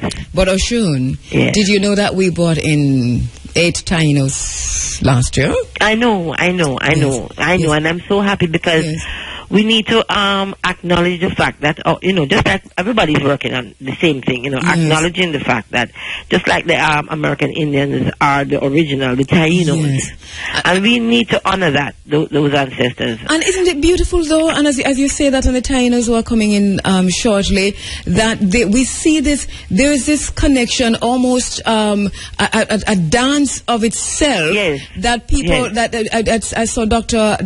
Nana Erna Broadbar, just the other day honoring the ancestors of Woodside and that area all the way forward to the Tainos, and the work that was done just the other day with IRFM over in Mandeville with our sister Valerie Dixon, and then there's Afua Fufie, that's what I'm just coming to, pushing this issue. And I'm saying we're proud of her. She's not going to give up. And isn't it, and so I'm saying, it's almost as if it's a dance that just started choreograph itself. Yes, and at Carifesta, I saw Tainos from Suriname and other places, and I sat down. I wouldn't move. I just sat. They were rehearsing, and I just put myself in a position to watch and watch. I mean, I was there for almost an hour.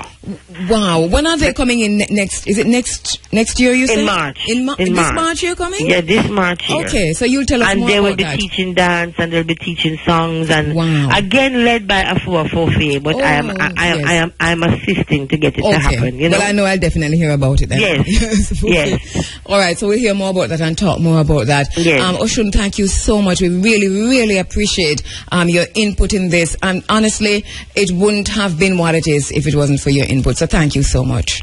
Thank you. I'm humbled. Thank you very much. Really appreciate that. All right.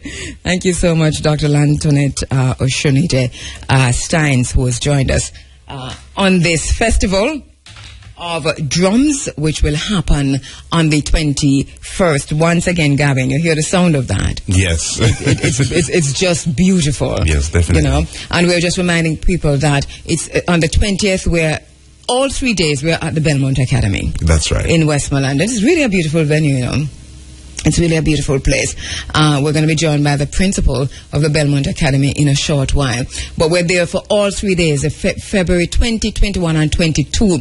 22 is really the climax, when we're out from 6 a.m. This program, the Africa Forum, we'll lift up everything on Carriga, put down in Westmoreland, and we are broadcasting live. Now, that's Ivy, as we continue to talk about the drums. So we're gonna be lifting up this program and just putting it right down in Westmoreland. The Big A will be there.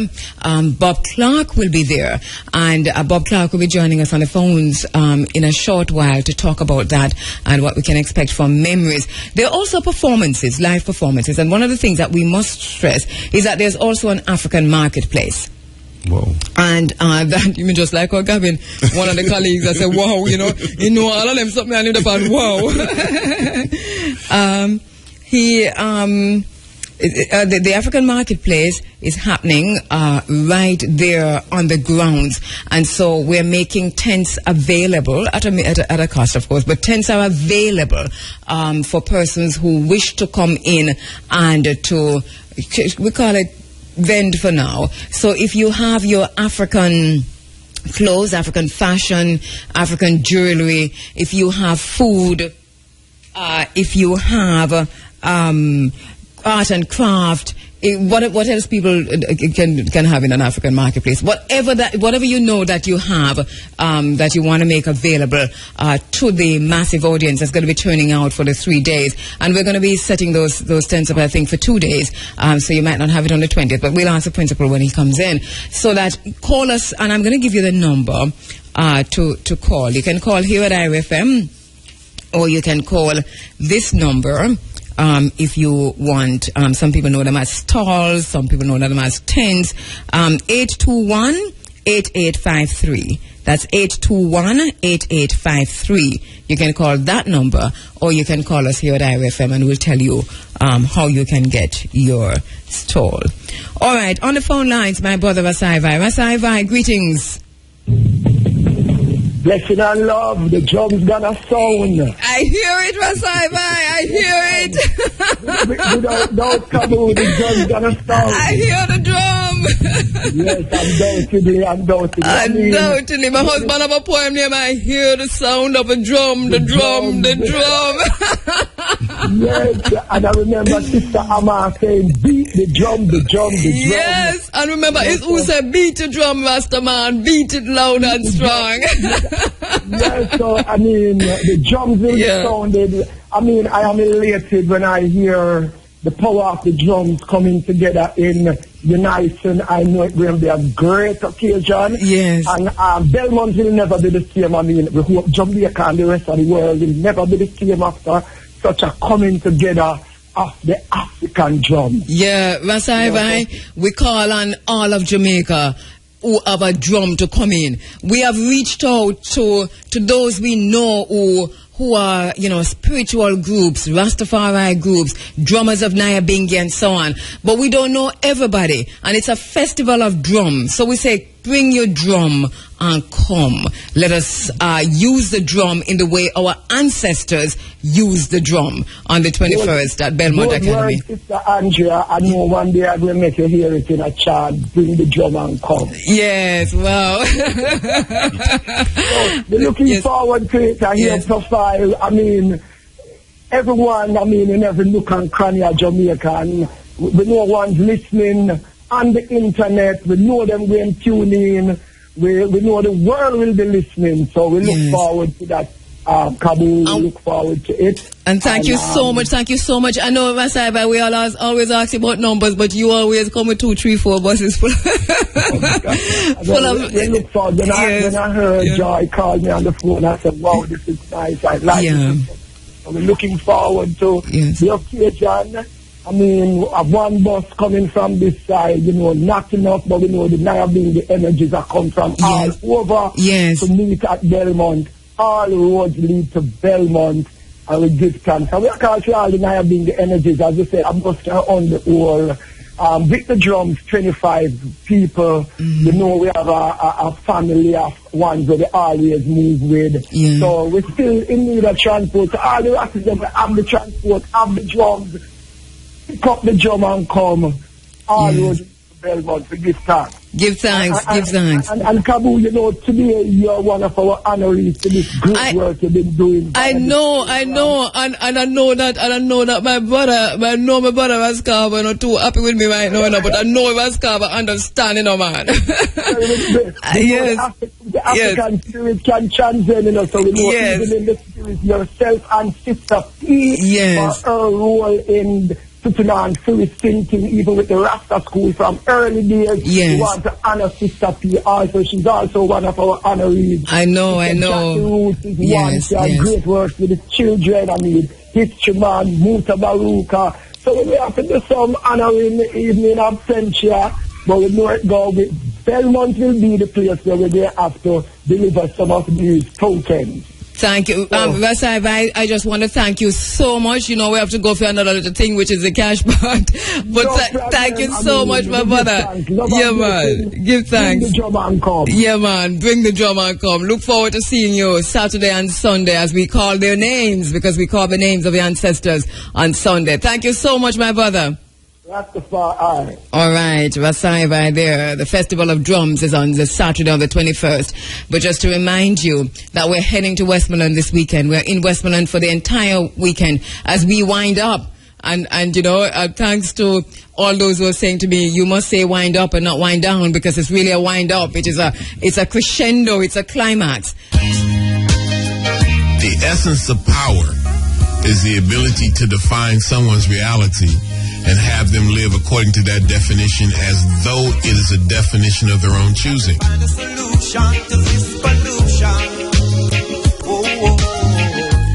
Defining our own reality and not allowing anyone to define our reality and tell us that that is how we have to live or that's where we have to live. Bring a drum and come. We call their names and the symposium. The symposium is on Friday, February 20th. It's at the Belmont Academy. The Dr. Beanie Man will deliver the lecture. He'll livicate that to Peter Tosh. February 21, bring your drum and come. It's a festival of drums at the Belmont Academy. The big drum, the small drum, the in-between drum, as my good friend Dr. Ben always says. All the drums of Africa and the drums of our ancestors. Understanding the spiritual connection and the spiritual connectivity of a drum. Bring your drum and come.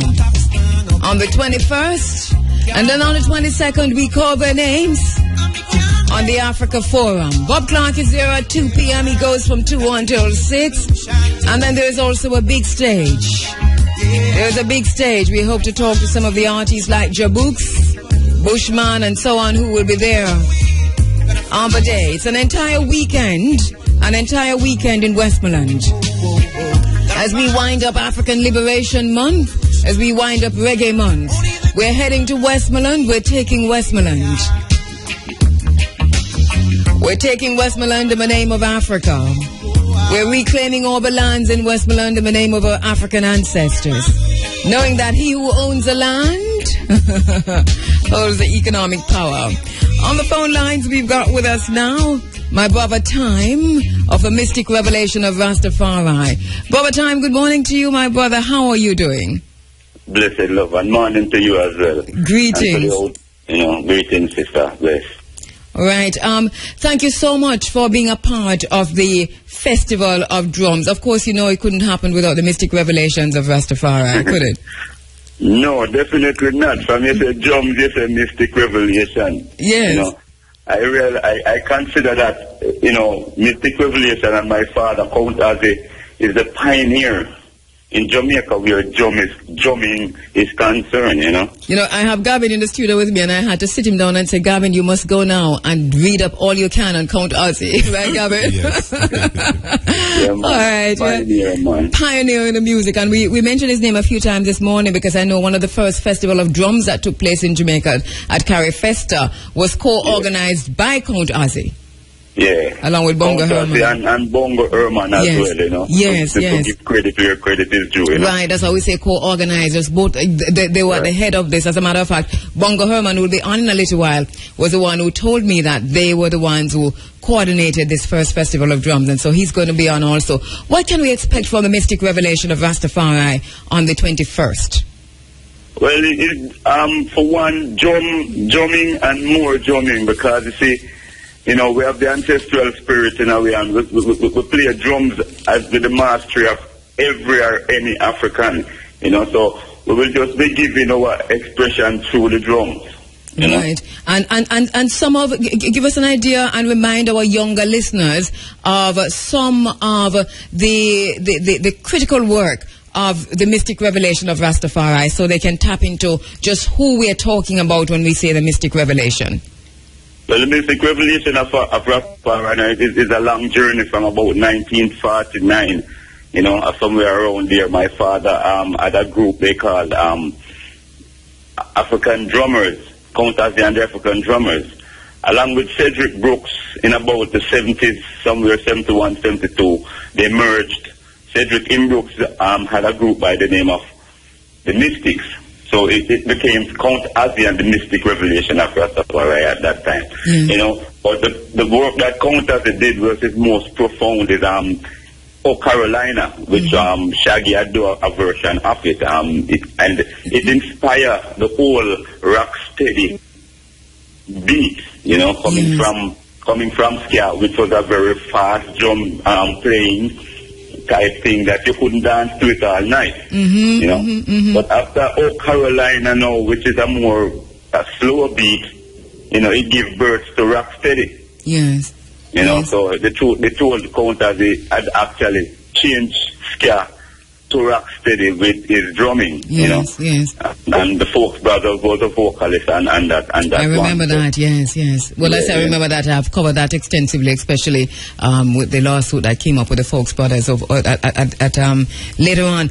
But my brother time, you know, when we reached out to you, immediately you agreed on doing this. And you said to me, you know, as you said just now, from a the drum, you know, you are talking about the mystic revelation of Rastafari. So we're really looking forward to having you on stage. We want to reach out to our brother Sam Clayton because I know that he's, you know, not able to be part of a group right now. Can we talk about that quickly? Yeah, man, brother Sam Clayton, man, blessed love to brother Sam, man. I'm an elder. Yes. I'm a spiritual guide, and I take him from time to time. But you don't know the music move, and you know, right now he's healing, and we just give God the ability to really just keep him, you know. Keep him, yes, now, in good stead. And for those who don't know, Brother Sam Clayton has been ailing for a while, and you know, you can talk to us a little bit more off air for more information on that for persons who want to. But the mystic revelation of Rastafari will be there in Westmoreland on the 21st. You also just recently you lost your drums, and there's something big that's happening on the day after, I think, or later in the day. So you know, brother Junior Lincoln will be definitely presenting us with some new drums on the 22nd down by the waterfront. Yes. Tribute to Dennis Brown. And that is why I'm so happy, you know, that you, even though this was happening, you still said, look here, we have this to do, but we're going to be there for this festival of drums. We cannot miss this. We'll be there. We head back to Kingston when we have to, but we'll be there live on stage. And I really want to say thanks to you, my brother Time, for that. And we look forward to the mystic revelation of Rastafari. Yeah, man. Thanks for having me as well, man, because you see, it's a rebirth, you know, and we call it from you know, rising from the ashes, you know, because you see, the drums got burnt up. Rising from the ashes.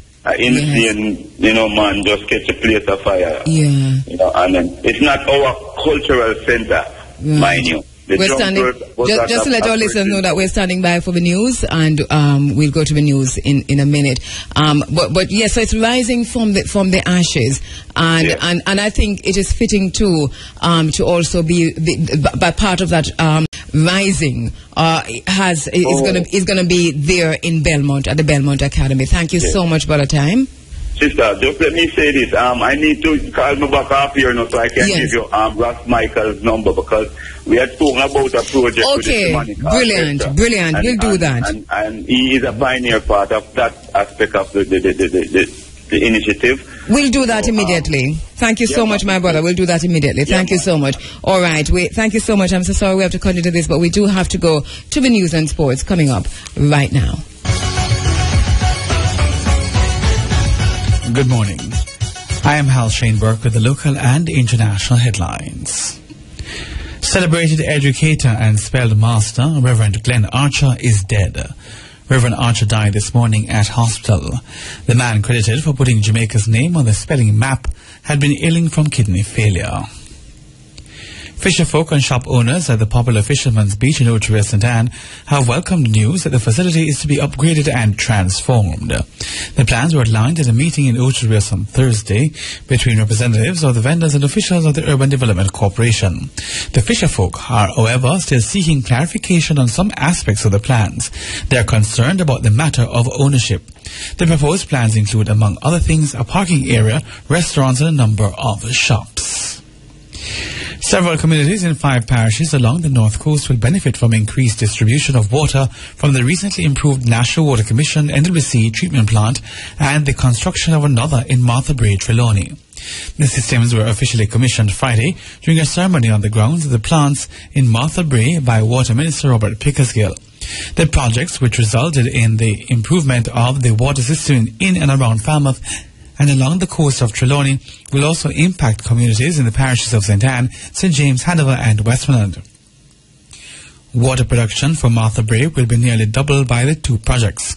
The daily supply will move from 6 million to 11 million gallons as a result of the construction of the new plant. 3 men have been taken into custody in relation to the seizure of 4 illegal guns and ammunition during separate incidents in 3 parishes over the weekend. The first incident occurred at about 9:20 p.m. in Duhaney Park, Kingston 20.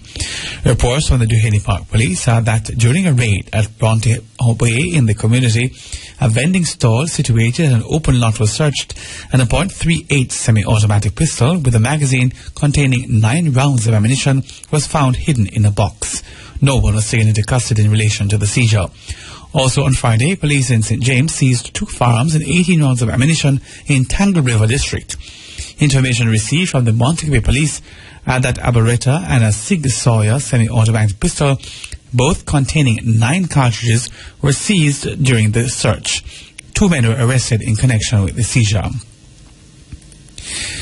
Chairman of the St. Elizabeth Parish Council and Mayor of Black River, Everton Fisher, says that the council would be going after property owners who are reluctant in paying their taxes.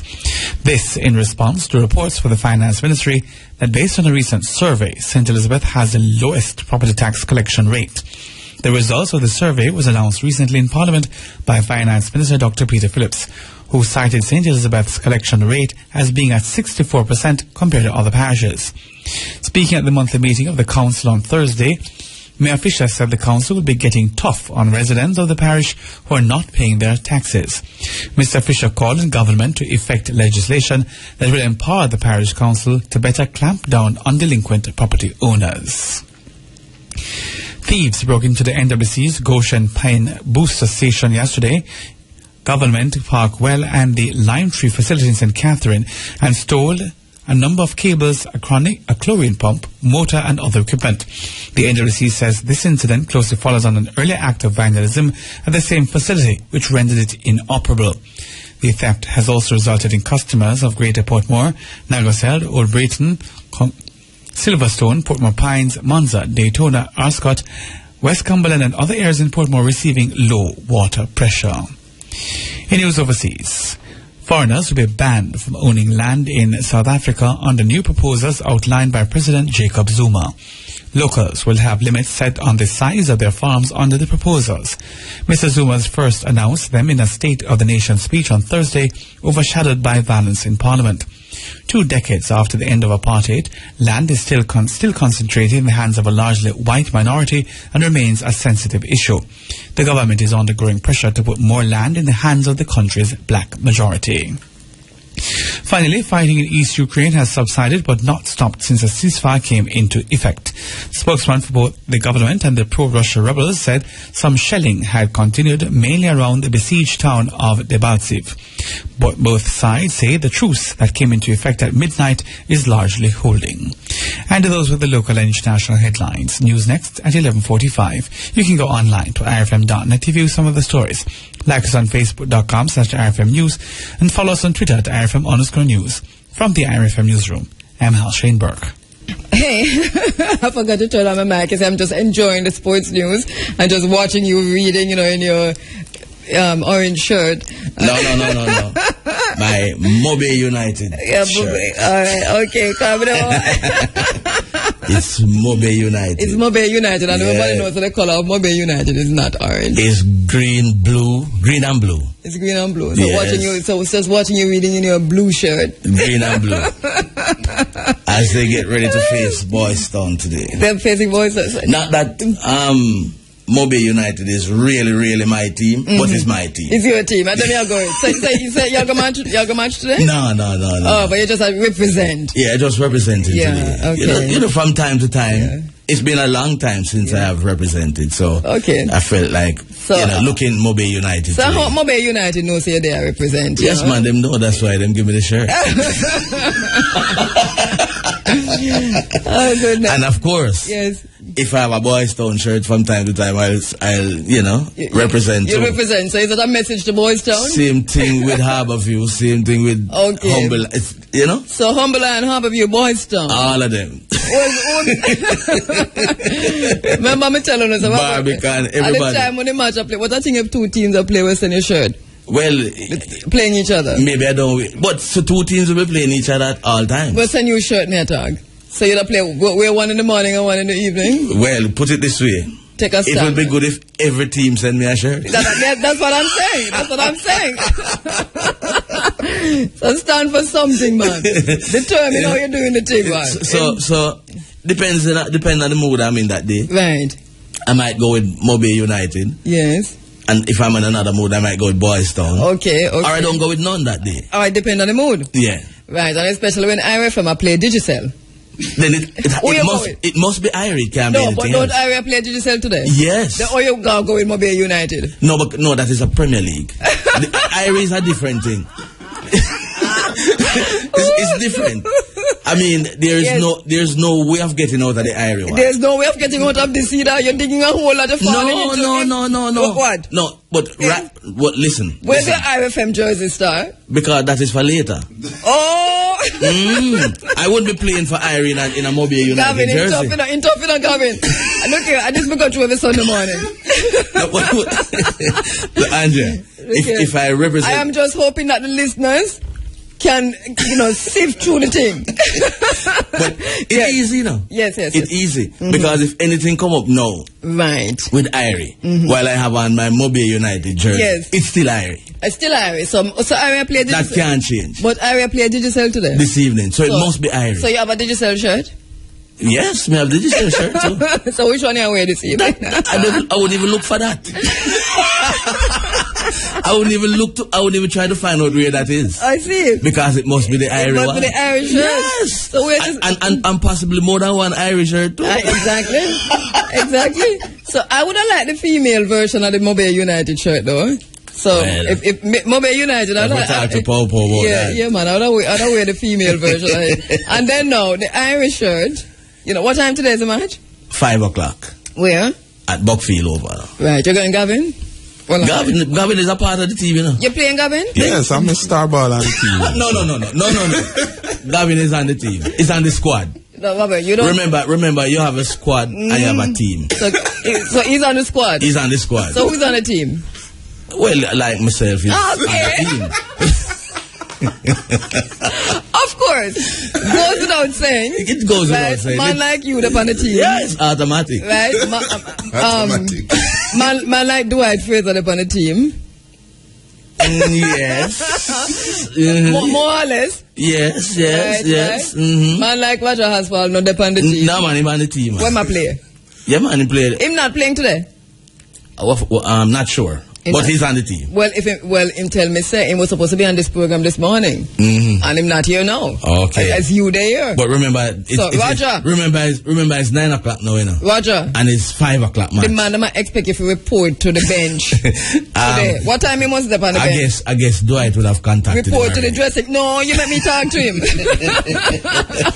Roger, report to the dressing room at what time? At 4:30. He no plan for come. Well, if he's not there, then he will be replaced. No, replace him. Play today. Make sure you find yourself a match. You take him with the notes of match. I go and make him look. Yeah, man. Like, he's on the team, man. If him don't turn up, then so Roger make it easier for Gavin. So Gavin, you ever touch a ball like Gavin? Yes, of course. On the field. I mean straight up. I mean on the field. Yeah, man. Gavin play, man. On the field. And the first match we played, I was there. Which first match? I can tell you about the goal we missed.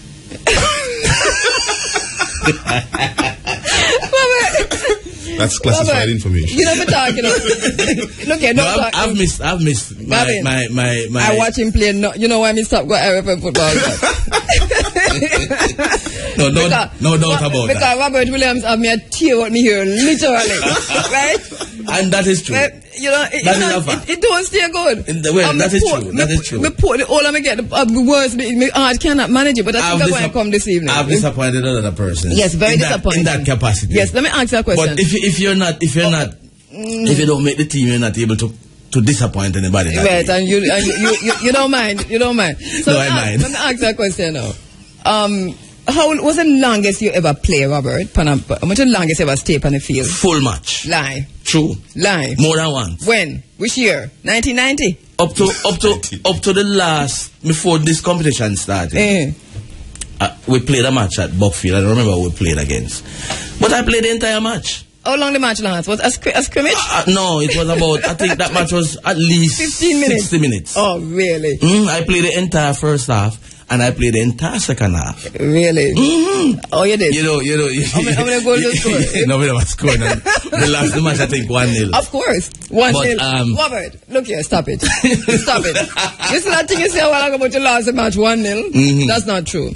Iri never lose no match 1-0. Yes, we did lose that match. The thing I about the IRFM football team is that if you're losing in style. 7-0. No. You know, 13-0. That is a rarity. Of course. We don't lose that big regular. It's rare.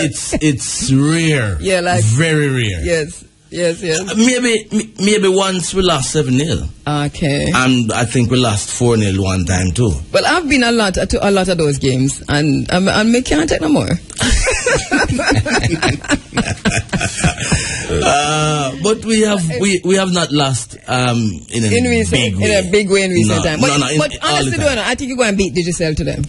Well, I guess we should. No, you're better. I don't know what they're coming with, but I know what we're going with. Listen, you better beat Digicel. Yeah, we have to win today. Don't come back here. We have to win today. This is a must-win game. But you see, we're at a little disadvantage. What is the disadvantage? Nobody said that, you know. Because we were planning to play in the night. But the games have been brought forward. So why I can't play a night? No, the competition is a night competition. Because of certain things, the games have been brought forward earlier. Yes. So I don't know if it will affect us negatively, but you never can tell. But isn't it better to be brought forward and not play a night? Not exactly. Oh. Not exactly. You like the Portland football team? Remember in the rain. But we play in rain too. Yes. But everybody was psyched up for the 8 o'clock game. Yes. Okay. So having to make the adjustment now for 5 o'clock, might just, Well, hope it affects the Digicel team that way too. That's what I was going to say, because Digicel must have been psyched up for 8 o'clock too. Yeah, so let's hope it affects them that way too, and we can capitalize on it. But I would suggest, in all good faith, Gavin, and I'm saying this very, very, very seriously now, without any laughter on my face, and you can see that, this is a must-win for IRFM. Yeah, we have to win today. We need an analyst. Who may call? No, guess what? Better if you decide, because I might call one and you say that one is biased because of me calling. No, Captain Horace Burrell. We need an analyst to look at this game to tell us exactly why, this is really a must-win for Irie. Our very pride, our integrity is at stake. Wow. It is always at stake. No, yes, man. No, because we don't normally lose matches in a flippant way. If we lose, it's because we did our best, but the other team was just a little better than us. Well, I will be there, and if I would say this is a must-win for Irie.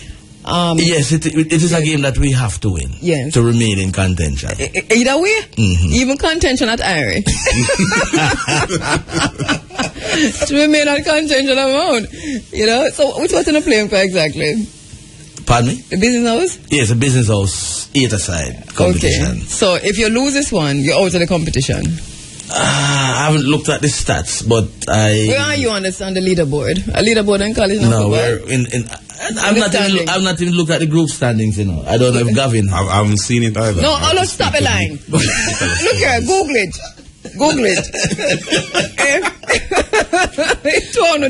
We'd have to find the coordinator to tell us exactly what the standings are as far as the group is concerned. Who's the coordinator? Zaf.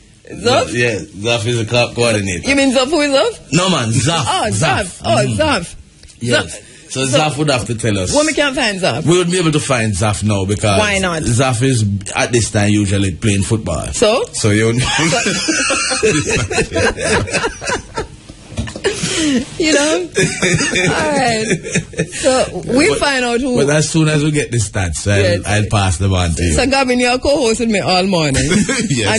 And you're lying to me at this stage. No, I'm not lying. You don't know where Ira is in the standing. But if him don't know. Mm-hmm. He has not looked at that aspect of the competition. And neither have you.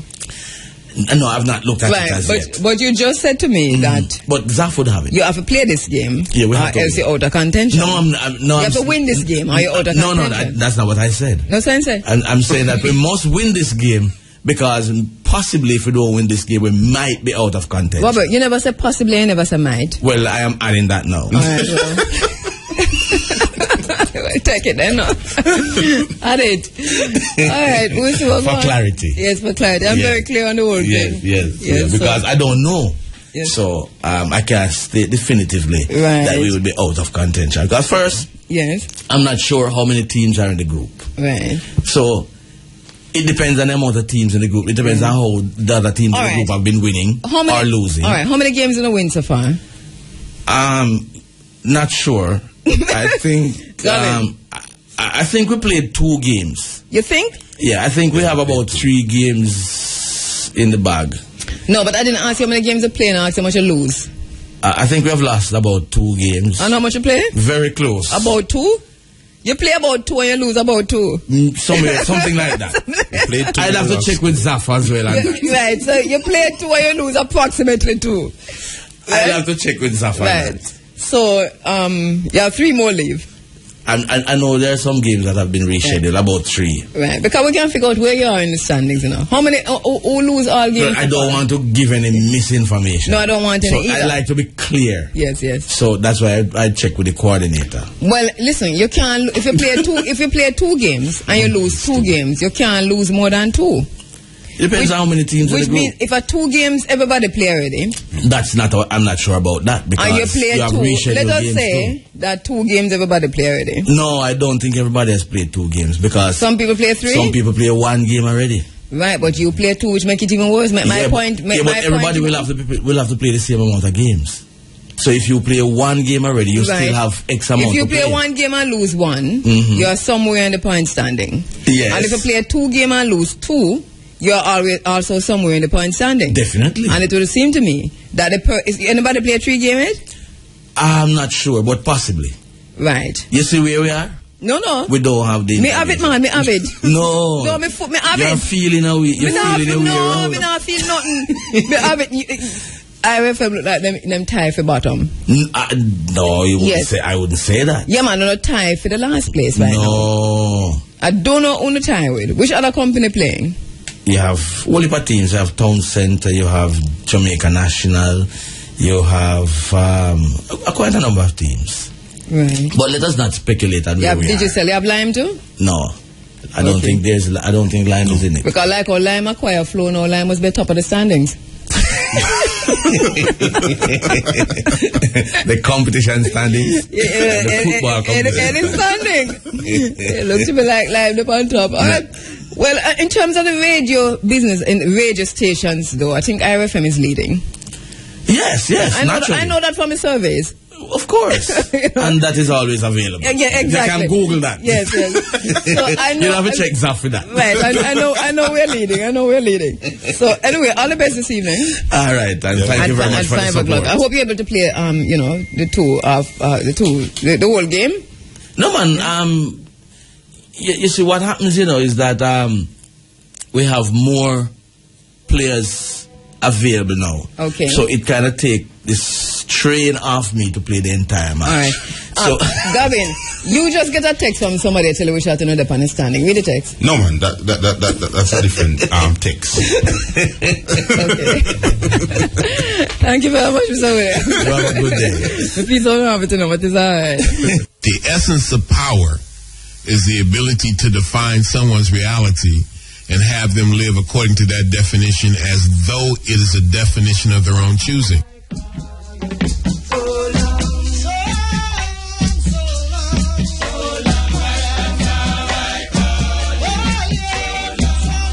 We spoke to above a time a while ago from the mystic revelations of Rastafari, and he talked about his father, Count Ozzy.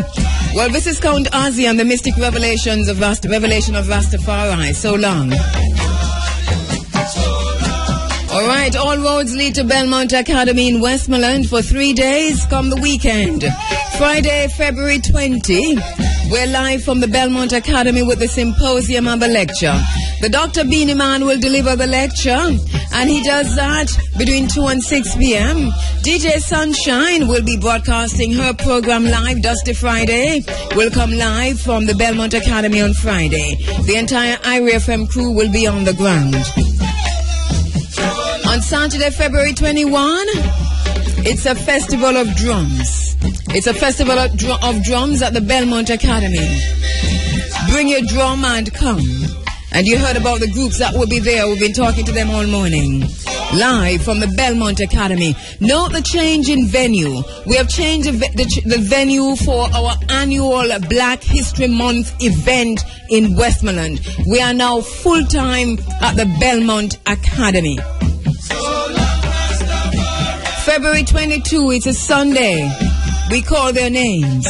We call their names. In the Africa Forum, we call their names. Myself, Karbuma at Kheru, along with my co-host, Muta Baruka, will be live from 6 a.m. Sunday, February 22, from the Belmont Academy. We hand it over to the Big A, and he hands it over to Bob Clark, and the entire team will be live on the ground from the Belmont Academy. We got a big stage. We got an African marketplace. Remember now that for the African marketplace, for those who are interested in acquiring tents or stalls, that there is a way to go about doing that. You can call us here at IRFM or call 821-8853. If you want tents, if you want stalls, they're going quick. They're going to be a massive African marketplace, a massive African marketplace at the Belmont Academy. The tents are going really fast though, so you have to call as soon as possible. Here is the number you call. 821-8853. African art, African craft, African fashion, jewelry, food, you name it. Whatever you've got, we'll ensure you get your stalls. Call us now. So get ready for a weekend in Westmoreland. My sister Aldith Hunker, good morning to you. To our friends on Twitter, good morning to you. Thank you so much. Thank you so much. We're looking forward to the oneness, to the fullness, to the togetherness as we wind up Black History Month and wind up Reggae Month. Jabooks will be there. Bushman will be there. And many others will be there. We'll talk to Isis in a little while and she'll tell us who are some of the many artists. Aisha Bell, Bonga Herman, so many more will be there on the ground. But in the meantime, we're going to the phone lines to speak with Philip Superstar from Aquaba Drummers, and he'll tell us a little bit about the drummers who will be on the ground on Saturday from Aquaba. Umbala will be there. Umbala, my brother, thank you so much. We'll hear from you in a little while. It's going to be a festival of drums. By the way, it's an entire weekend of festival. It's a festival. It's a celebration in Westmoreland. And on the phone lines, my brother Philip Superstar. Good morning, Philip, my brother. How are you doing? I'm good, thank you very much. Greetings, my brother. No Aquaba Drummers will be on the ground. Tell us, who is Aquaba Drummers? Aquaba Drummers, Aquaba means welcome. Aquaba. In Twi, a language from Ghana. And what it did was to say, welcome all drummers. So Aquaba really has no permanent members and has everybody as a member. Welcome. We love that. Welcome all drummers. Yeah, so today we have Philip Superstar, Calvin Mitchell, Wida Lewis, Osaburu, Umbala, Narogini. All right. So and our dancer with Nina Sky. All right. So that is for Saturday. Yeah, man. Welcome all drummers. We're glad that Umbala is right there because we've been trying to get Umbala. So Umbala, my brother, thank you so much. We're glad you're Aquaba. Welcome. Yes, welcome. All right, thank you, Philip. So what are some of what can we expect on stage from Aquaba Drummers at the Festival of Drums? Well, Aquaba is made up of the foremost drummers of Jamaica. Yes. In the genre of the djembe and African and Caribbean music, Caribbean drumming.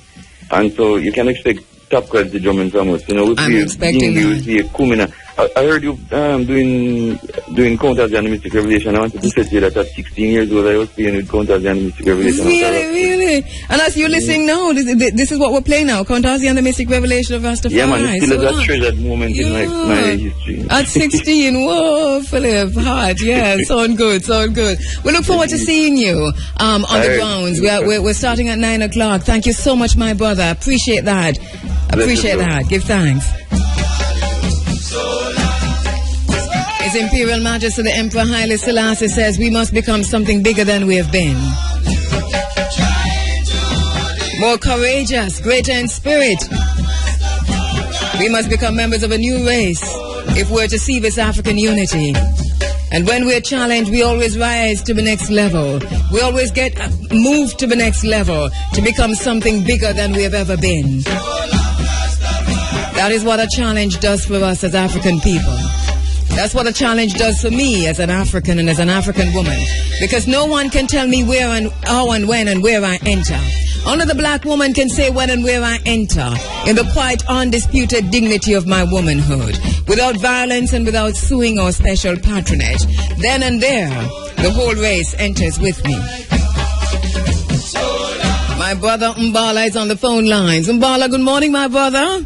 Greetings. Boy, I'm so happy. I'm so happy that we're looking for you, and we're just talking to Philip, and him say, "Oh, Aquaba Drummers, Mbala," and we thought, brilliant. So thank you so much for being part of the Festival of Drums on Saturday the 21st. We hope that you'll be there for more than just a Saturday, for the entire weekend if you can. Not sure I can make it a whole weekend, but I'm looking forward to the Tell us what we can expect from Mbala on the Saturday. Well, I play a particular instrument. I play the kitchen, which is lots of old pot and pan. But I also play a little flute, and we can hear like this instrument. Yes, because I was just going to ask you what's that I'm hearing in the background.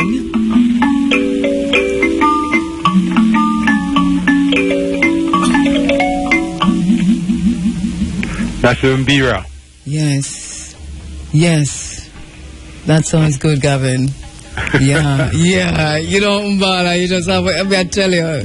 Give me a little piece, yeah.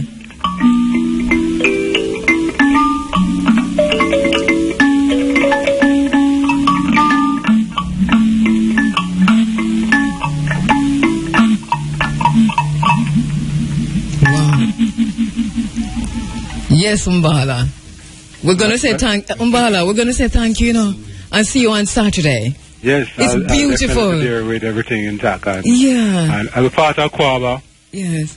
So we kind of do things sometimes a little different. Yes. We do it the traditional way, but we also add a little flavor to it as well.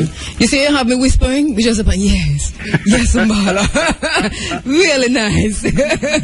We love it. Thank you so much, my brother. See you on Saturday. Yeah, man. Thanks. All right.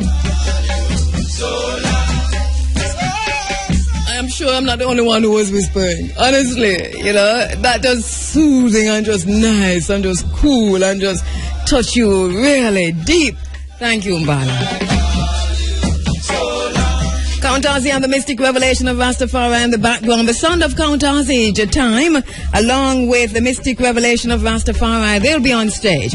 All right, we go to the phone lines now, where we have standing by Mr. Brown from the Tivoli Marching Band. We don't do it without a Tivoli Marching Band. Mr. Brown, good morning. Oh, my fault. Mr. Brown, good morning. Yeah, good morning. How are you today? Hey, good morning, man. How are you doing? I'm doing very, very well. I'm even happier to hear you on the phone lines. How are you doing? Yeah, I'm a little bit over the weather, but I'm kind of all right. Yeah, good to know that you're getting better. And we look forward to the Tivoli Marching Band in Westmoreland. Which day are you going to be in Westmoreland? Yeah, we're going to be in Westmoreland on Saturday the 21st. Mm-hmm. Yeah, the full band. The full band. How many people in the band? Yeah, we have about 70 members, over 70 members in the band right now. What? But we are not looking recruiting to them. So, but we have over 70. Over 70. What a parade in Westmoreland, because they're part of the parade with the uniform groups, and we hear we've got over 100 cadets. So this is going to be quite something on the streets of Belmont in Westmoreland come Saturday. Okay. All right. Well, as usual, tell us a little bit about the Tivoli Marching Band. Well, the Tivoli Marching Band was started in 1970 with about 16 members, about 12 men and 14 girls. The marching band is a band who play all over the island. We play on overseas. We play in Costa Rica. We play in America, most of the West Indian Labor Day parade in America. In New York, in Connecticut. We play Springfield. We play in Boston over in the summer during the year. Okay, and you're playing in Belmont on the streets of Belmont come Saturday the 21st in the parade, because there is a parade early in the morning, just around about 9 o'clock on the streets of Belmont, which will include the Tivoli Marching Band and the uniformed groups, including the cadet. We so look forward to that. Thank you so much, Mr. Brown. We appreciate it as usual, working with the Tivoli Marching Band. Thank you so much. Yeah, but you're welcome. You're welcome. Right. I see you on Saturday. See you on Saturday. See you on Saturday, Mr. Brown. All right. Okay. Thank you.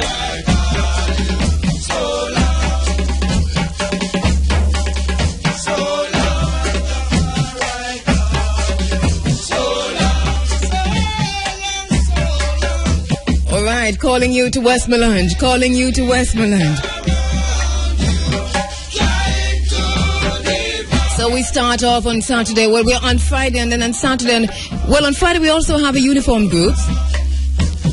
So there'll be a parade of a cadets on Friday also. And then, of course, the street parade will happen in Belmont, and will be led by the Tivoli Marching Band. And we hear there are 70 of them. So can you imagine the singing and dancing on the streets of Westmoreland as we wind up Black History Month and Reggae Month, along now with the Interschool Secondary Brigade. And we have on the phone lines Mr. Ray Hamilton, who is Ray, I am always calling you the director.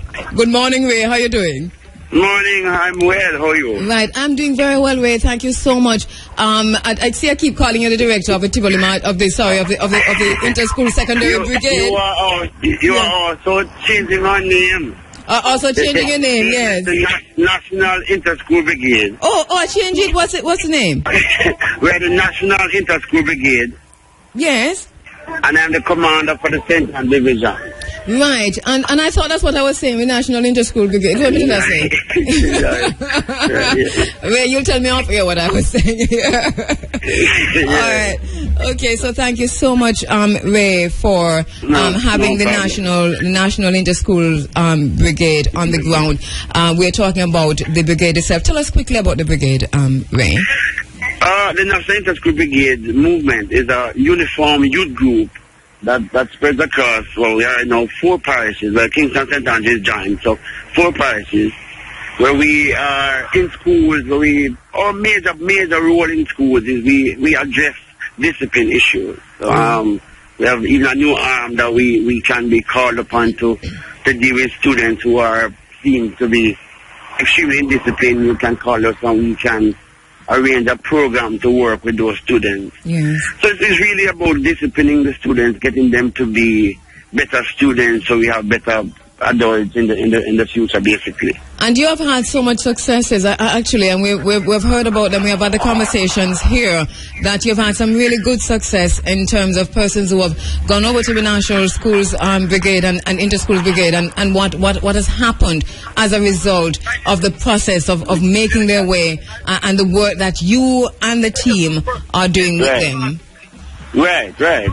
Students who would have been expelled from school was it not for cadet program, students who would have been in gangs or possibly dead if it wasn't for our cadet movement. So we have been doing well. Still a lot more to do. Yes. But we have been doing some work with those who we have been getting. Yes. And Ray, you're going to be in Westmoreland at the Belmont Academy for the entire weekend. We are going down from Friday. Oh, we look Sounds forward like vacation, right? Yes. Wait, if you don't mind, we have to go camp with you, know, because guess what? We can't find no accommodation in Westmoreland. No, well, everything is booked out.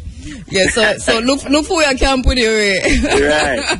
Yes, the listen. team is going down on Friday. On Friday, how many cadets will be in the team? Well, we are going to be combining the St. Anne division with the Kingston and St. Andrew division, the St. Catherine division, and even from Clarendon we're bringing some people.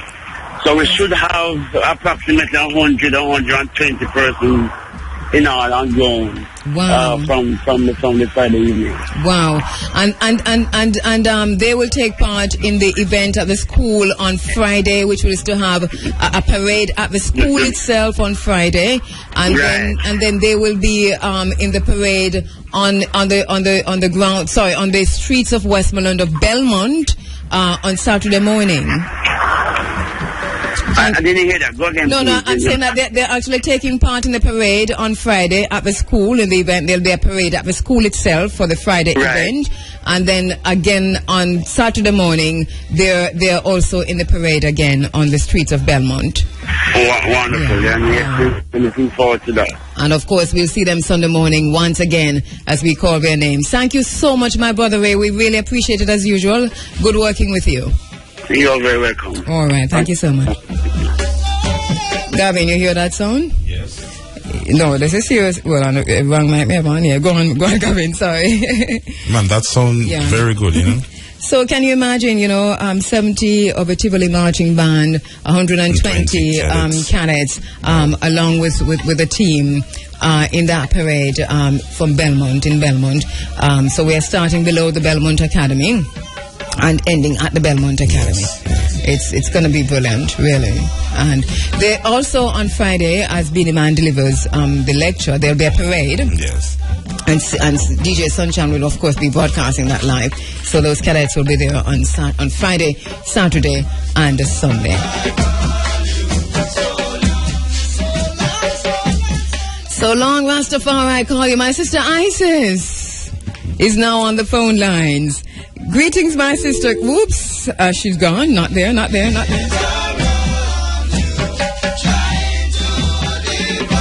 For the enemies around you trying to devour you, so long, Rastafari. Yes, Isis. Greetings, my sister. Greetings. I know Kabu Mahat Kheru. How do you do this morning? Isis. Your family, your African family listeners as well. Trust me, running Africa is running up. My Comedian sister. Yes. Understanding. Yeah, man, understanding. So bring your drum and come. Bring your drum and come from Friday right forward to Sunday, man. Yeah, man, bring your drum and come from Friday, and we call their names also. So Isis, I know there's also another component to this which you're always very integrally involved in, which is we really do have a big stage, and we really are going to have some serious performances on that big stage. Tell us about those performances, Isis. Hello? As a matter of fact, I think these performances are going to be on the Sunday evening. Yes, so Sunday. Right. I know it's in the afternoon. I don't know what time. Sorry, Sunday afternoon. Sorry, my fault. Sunday morning to afternoon. 10, 11 o'clock artists to perform. So. Yeah, so from 10, from 9. Yeah, from 9, running African, man, I tell you. Right. So it's going to be an awesome experience. So we're really looking forward to it. And really to celebrate Black History Month. What a way for the finale to happen. To wind up, because I've been saying winding down on people writing me and say, stop winding down, it sounds like you wind up. Yes, we're winding up, man. Winding up in a powerful way. Yeah. 3 days is a trinity. It's awesome. Yes. So who are some of the artists who will be on the big stage? Well, we have Mr. Africa himself, Jabooks is going to be there, and he never misses this. He loves the celebration in a huge way. We have the great Bushman coming all the way from the east. May I tell you, man. And he's normally there very early in coming to, May I tell you? Yes, really, man. Yeah. We have the Bonga Herman. Without a doubt. Tell you, extraordinary drumming. I know he'll be there from Saturday. From Friday. Of course, as you said. Yes. Prophecy. Yes. Coming also from the east. Prophecy to the whole perform on this event. In we this have time. D-Med, Mr. Empowerment himself. Yes. We have Exile the Brave, who just had a serious European tour a couple of months ago. Aisha Bell, yes, as a sister, is going to perform. My sister. We have Danai, Bless Up Sonny Spoon. Yes. We have Papa D, informative history man that always brings us good information about our story and not his story. Yes. Tasha T, all the way from Canada, Prince Talib, Rankin Punkin, all the way from Japan. Yes. I tell you, it's an international affair, you know. Yes, and of course, singing Vernon and more. Because I can't even remember many more. Many more. We're gonna and yes, many more. Yes, and I think we can't. We're supposed to talk to Joy Morgan in a little while to see who else will be there. But ISIS, I mean, it sounds active, eclectic. Yes. Really sound good. And as you say, you know, it's a situation that happens on stage throughout the morning, all the way into, you know, it just happened. You know, it is what it is. You know. And you know, Kabu, I have to really commend you, you know, because this is something that is really unique and different, where you have an actual presentation, an Afrocentric presentation that starts from 6 o'clock in the morning, Africa Forum, and incorporates a festival, a showcase. Yes. I mean, this is you never hear about this. I mean, you hear about it all over the world except in Jamaica. and this is really awesome. And where else is this to happen? Where it all meets, you know, where we are creators. That's right. We're creators of our own reality, because you know, we never asked to be writers upon this piece of rock. But as Dr. Who was just here last year for the Garvey event says to us, you know, we must Africanize where we are. And if we're not able to do that, then we would have failed in a way also in our duty as Africans. So thank you so much. This in itself is a major accomplishment in that direction for sure. I'm looking forward, and I thank you for the opportunity, Kabu. And thank you so much, my sister. You're there every year. I don't know how you do it, but you do it every year. We really appreciate it. Yeah, man. Good thanks, thank you so much. I think we have Jabooks on the line now, so we could just hail up Jabooks. Right. Thank you so much. Thank you so much.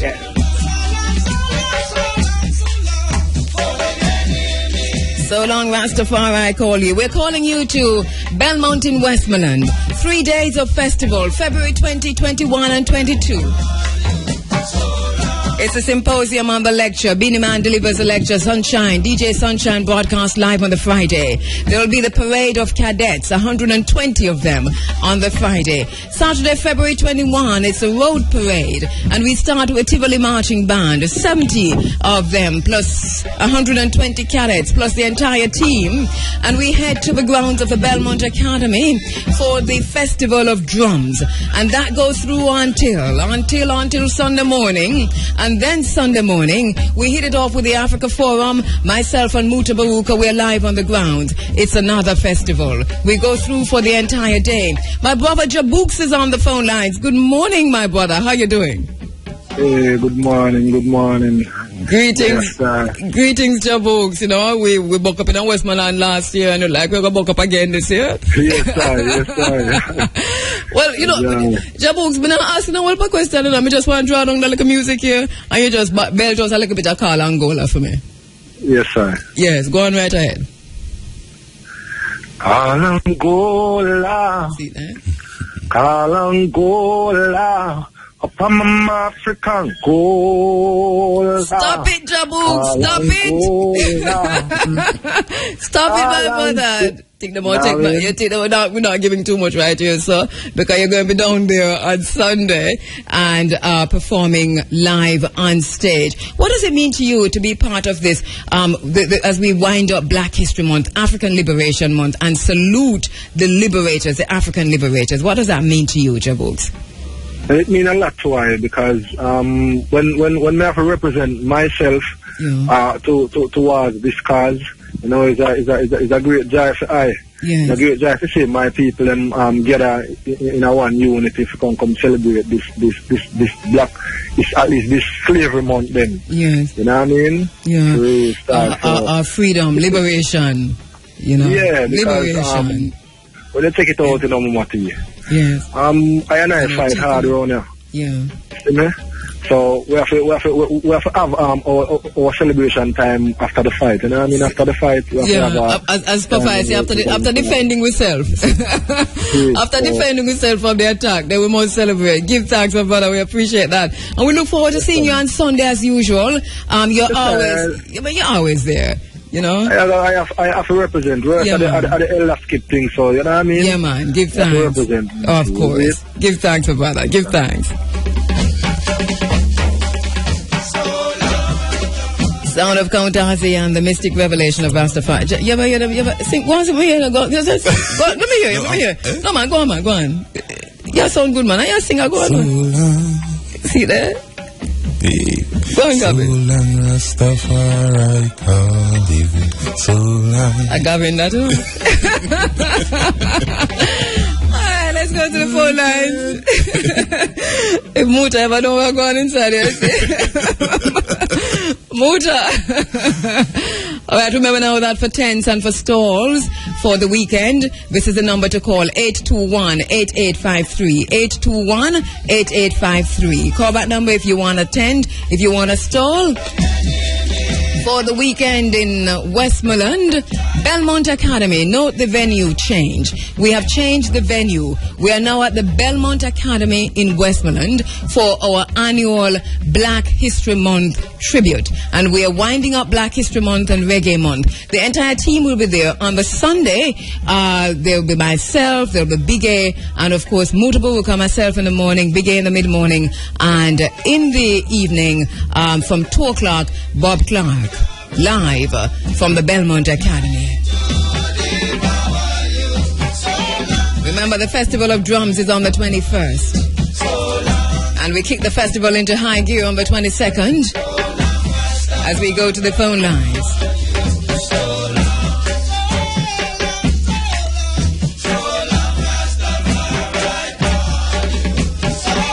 Just a little bit under 15, just a little bit over 15 minutes before we come to the end of the program. We're inviting you to join us in Belmont, at the Belmont Academy in Westmoreland. Join us in Westmoreland. Join us at the Belmont Academy. We know you're going to be coming in from the east. We know you're going to be coming in from the west. We know you're going to be coming in from the north. And we know you're going to be coming in from the south. Come safe, travel safe. But it's an entire weekend in Westmoreland. Our African Liberation Day, our African Liberation Month tribute. On Sunday we call their names. Between 6 and 10 we call their names. And remember, we say bring your drum and come on Saturday. If you got a drum, bring your drum and come. There will be the drums of Naya Bingi. Who else do we have there, Gavin? We have the drums of Naya Bingi. Ras Hi-Vai and the Naya Bingi drummers also. Got Ras Hi-Vai and the Naya Bingi drummers. Kafai and the Naya Bingi drummers there also. You go, see there. Aquaba drummers also. And we just hear from them with Mbala. Yes. The Kadko Drum Explosion. Orchestra. Yes. Mystic Revelations of Rastafari. Kingston Drummers. The Valley Marching Band. Cadets from Marcus Garvey Technical. Ochi Rios. And we got 120 of them. Cadets from the schools brigade, from the National Schools Brigade. All right, who do we have on the line? Who do we have on the line? There's a lot of noise on the line. All right, I thought we had Muta on the line. All right, we had Muta on the line, but we just lost him there. So we're going to try and get Muta back on the line. In the meantime, we're joined in the studio by my brothers. The principal of the Belmont Academy in Westmoreland.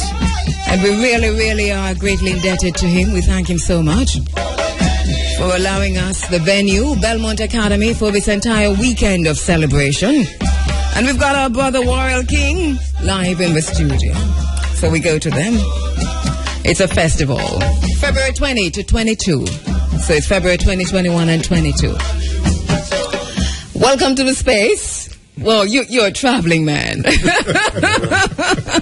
You've been traveling. Yeah, man, we have to first acknowledge the power of the Almighty that take us here this morning. Yes. I think that is very. You need to. I know you need to do that, not knowing what how things went on. Yeah, man, we're coming directly from a show to be at this great show. There you go. Welcome, my brothers. Which show you come from? Last night we did Marcia and Negril. What a wonderful. What a wonderful queen. May the Almighty God continue to guide and protect her. True. Wonderful show. She was in her glory last night. Yes. And you left that show and you drive all the way to Ocho Rios? Well, for this show? Yes, man. We flew. Yeah. We just a few minutes ago. Watch it. Oh, you see the clock? Yeah, man. Just a few minutes ago. Had to be here, man, for this powerful thing. Yes. I don't even know what word to use to describe it. Yes. But for this, it has the power to attract any and everyone to it. There you go. Hence, we are here. Its Imperial Majesty say we must become something bigger than we've been. Yes. Yeah. Yes. We must, great. Greater in spirit, more courageous. My brother, Mr. Ryan Simpson.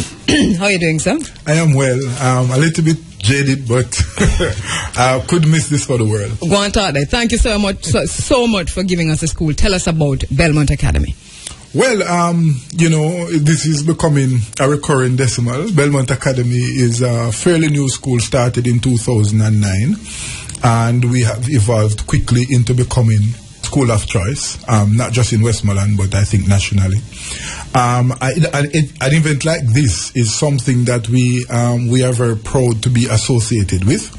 The entire Westmoreland is in upheaval. The entire Westmoreland is looking forward to this event. Yeah. And students, parents, persons calling, wanting to get associated with the event in some way, shape, or form. And so it is just a fantastic feeling I think God has blessed us, right, at Belmont Academy to be associated with IRI at this time.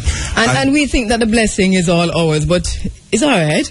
It's a two-way blessing. Yes, and to be celebrating Black History Month, because that is so important to our nation and to our children. Yes. And so this event is just so important to us, and we are happy to be associated. Thank you so much, though. I mean, you're one of a kind principal, and we really appreciate that, and we need to say that to you. The pleasure is mine, and I thank you very much. Really one of a kind. Yeah. Muta is gonna join us on the phone lines, but so I heard you said Belmont and Westmoreland is in expectation, expecting this. Give us an idea of what to expect on Friday at the school. We've been talking about that. Well, Friday, is just a tremendous event that is geared up.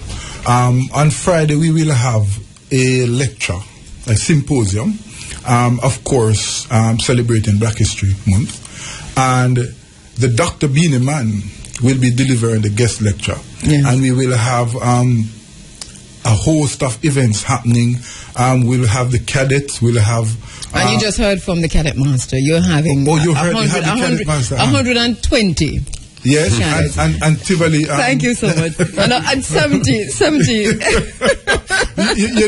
We're going to need some space, Andrew. Yes. But I think that we will adjust ourselves to accommodate everybody. Thank you so much. Yes.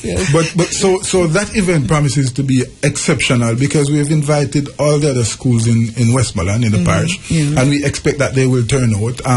Each school will be given a presentation, musical presentation, with respect to Black History Month, and so a cultural presentation. We will also hear from students, their perspective on the importance of Black History Month and so forth.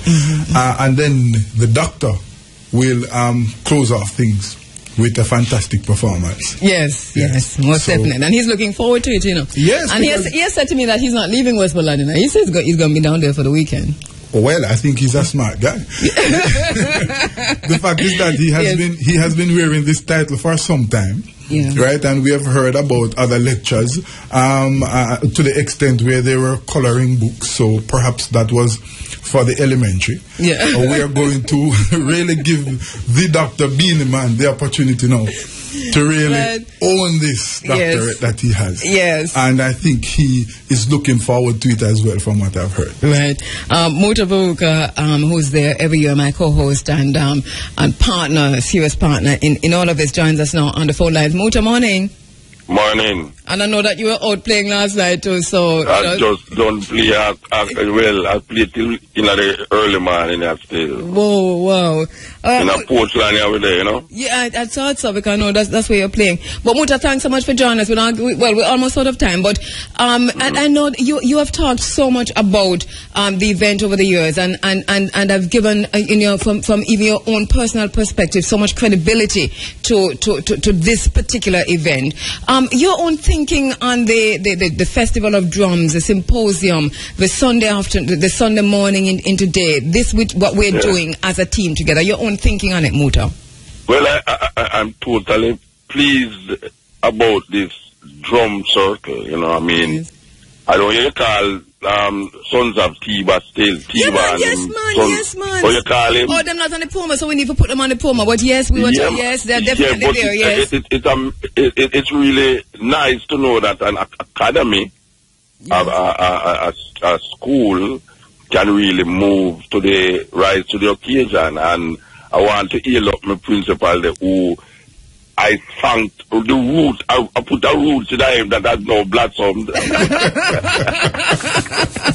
was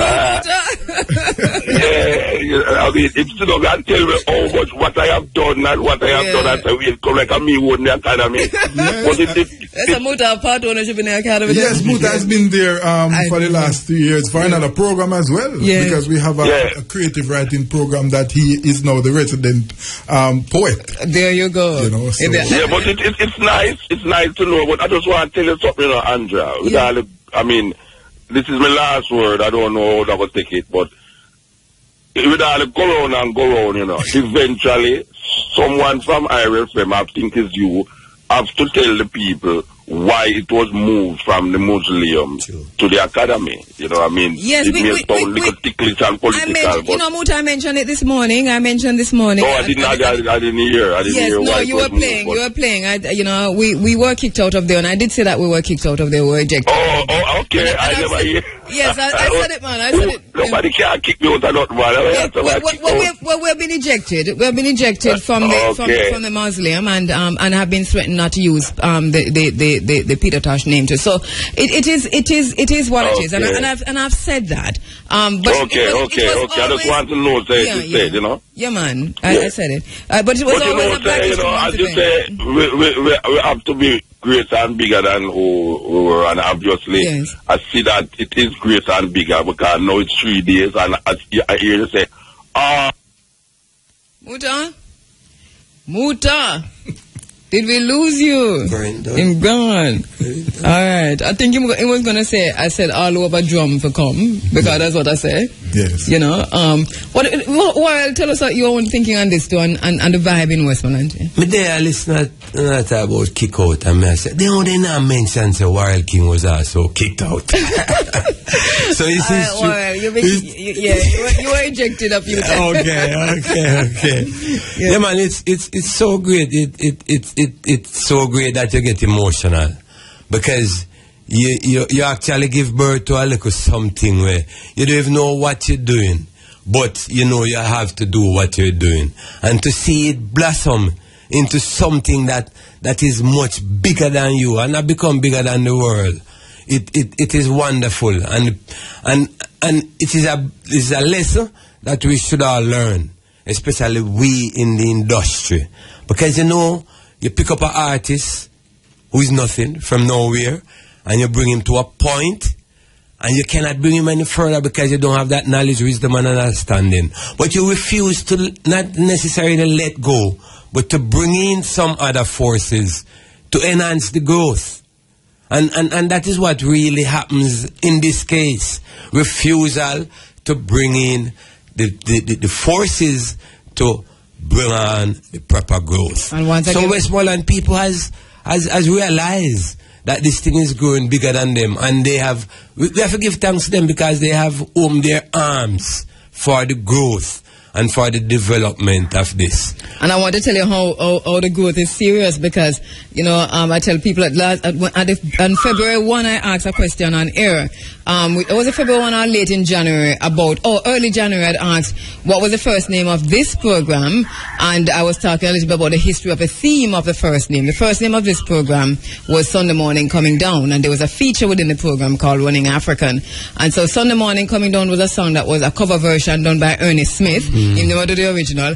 And then I talked on the air about how me and Bob Clark sit down and Bob beat out the reggae rhythm on the desk, and we record that and attach it to Ernest's song, because we couldn't play nothing but reggae for Henry. It have to be pure reggae, and Bob reggaeize it. Now, as much as we talk about Bob and me and coming through the years, we have never been out and out at the two programs, and they've been on Sundays from 1990 till now. We have never been out on an outside broadcast on the same day. But on Sunday coming, this will be the first time. Bobby! Morning, how you do? Morning, Bobby. So look, Bobby, have you ever, see what going on? May you go out of road on the same day now? That's not a bad idea. It's a very good idea. It's a very good idea. After all these years, Bob. All right, so Bob, some memories will be live from the Belmont Academy. We have the principal of the Belmont Academy here in the studio with us. Give us an idea of what people can expect from memories from the Belmont Academy on Sunday, Bob. It's a simple factor. We're removing memories from the studio of Irie, taking it outside to the school. And put it the on. The exact thing that will happen, that's happened in the studio, we'll have it happening in the school. So you'll get a chance to see how it is done. Yes. And all the folks who come in, I'm sure enjoy themselves. A little party, radio party. Yes. And that's the thing, is that the audience, World, I laugh after you, because World, tell him why you laugh after. I laugh with him, man. I look on the big. What is World's problem now? You know why laugh. You know why you laugh in the World. Tell me why you laugh. Because you see a little party, don't it? Because you see a little party. And a little party. World is a man who believes in big things, So when I'm saying it's a little party, probably he's seeing it as a huge party. Yes. But whatever it is, it's going to be good, Yes. Right. And Bob, I know that you've been speaking to some of your friends in the business, or speaking to some of your friends in the business who might be passing through. I don't know if you want to mention any of that. I will leave that for now. No, I'd rather confirm with them first. Right, I'm supposed to get some confirmation between tomorrow and Tuesday, all right, which I will be able to speak more to. Yes, and people will mention that as soon. And for you hear we say, Bob, I talk to some of my friends in the business. You know. Yeah, man. Bob have one friend that has me call him a Bob name first in call, man. And me not afraid to call him name. Mr. Satisfaction. Call Dawkins. I will be having him in Negril the night before, so he's just going to walk over. And don't be surprised if you see somebody like the messenger sending some message. Yeah. Because he too will be in Negril the night before. There you go. So this thing is bigger than we even think about. Yes. Trust me. Yes. Trust me. Love things. All right. So Bob, thank you so much, and looking forward to working with you out over there.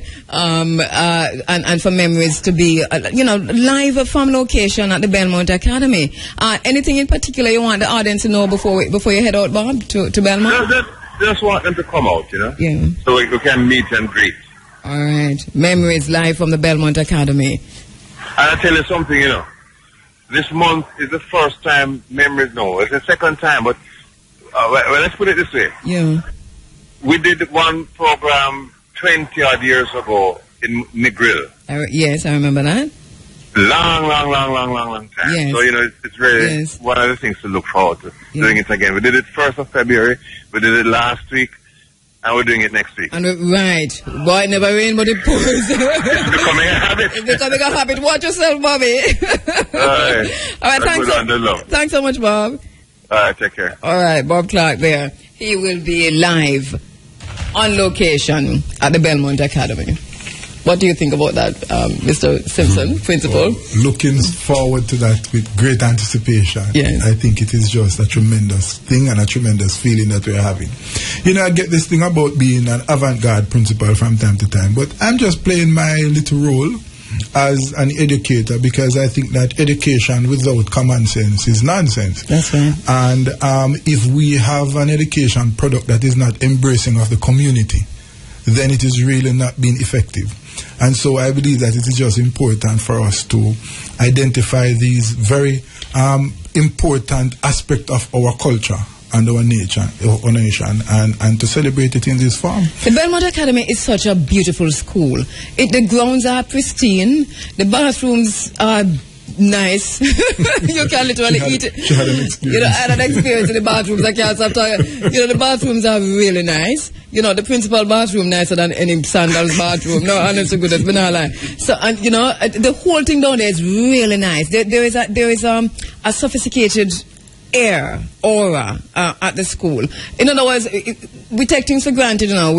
That's how schools are supposed to be, but schools are not like that. Yeah. So when we see a school like that, we say, look like foreign school. Yes. Right? Because, you know, like good foreign school, you know. Yes. You know, and we get that all the time. In a foreign. I mean, meaning in America, you know what I'm saying? I think it's an appropriate time to send a shout out to my staff. The teachers and the staff in general, particularly the auxiliary staff. You know, they have done a great job over the years. I'm telling you, you see pride. Yes, when you walk on a school compound, you see that this is everybody who go here, so children and students, and I don't know how you do it, you all do it, but you see that, you feel that there is a sense of pride at this institution. I want you to talk to the audience that will come, the people who are listening who will come, about preserving that once we're there, because it's going to be a big crowd at the Belmont Academy. Well, it is said, you know, we ought to ensure that we preserve the environment, and part of that is to ensure that our school remains a school. And so after this celebration, Black History Month, black people must know how to conduct themselves and how to behave. We expect that we will treat the environment in the way that it ought to be treated, bearing in mind that we are training our nation's children, and that space is particularly for students, because school is about students. So, you know, we just encourage people to use the appropriate areas, the appropriate bins, the receptacles that will be there. And you know, the truth is, Andrea, I expect that the public will conform, because they have done it time and time again. We respect them for that, and we just continue to embrace them and to open our arms, open our doors, open our gates to them, knowing that they will be protecting the school. The community has been particularly great and particularly good to Belmont. We've never had a break-in or anything like that. And they have always preserved the school for us. So we thank them for that. It's a really beautiful space. Yes. And Tifosi, you know, if you've gone to a school, a high school, where the bathroom look like some place you can't eat in, you don't think a high school is in Jamaica, may I talk? No. Well, see there, the Belmont Academy, that's the principal. The principal bathroom nice, everybody bathroom nice. It's a good look. Gavin, me can't help it. No, honestly, I don't know how to let people know what I am really talking. It's like you go to Tifosi, it's like you go to a hotel. Like, you know, where you got 5-star. Bellissimo. And be careful, you know, because you might have persons coming to the school to request to use the bathroom. I know. Honestly, I wouldn't wrong them. Just tell them no. Just tell them no. No, but and then the ground's pristine, the lawn's pristine, and everything is well kept. There's even a ramp for wheelchairs. Yes. You know? We are open to persons with exceptionalities. Yeah, it's a beautiful venue. And so Tifosi, you'll be passing through on the weekend? Any day, man. Drum. I don't think he can afford not to. Which one? Drum Festival? Saturday, me know your work, but come now. Yeah, you know, it's just right around the corner. Of course. And if I want to call, and if not Saturday, Sunday, Friday. We'll make a weekend of it. There you go. You know. So Tifosi will be there. This is DJ Whistle. It's Tifosi, you know. The meaning that it was a fan of. It was a Ferrari fan. Yeah, no matter how him team lose or him not. All right. But how will the about him? See there. Look there. I mean, it's bad up, baby. Feel around. Maybe if a Ferrari jacket and Ferrari, it just, you know, no matter how them do badly. And Ferrari make sure put out a report already say them not expect to do good in the next season, you know. And you're still with them. You know, but I say go. We understand. All right. So we have to wrap things up. But well, you know, we've been saying to persons, giving out a number for morning about the tents. I know the tents and the stalls are going pretty fast.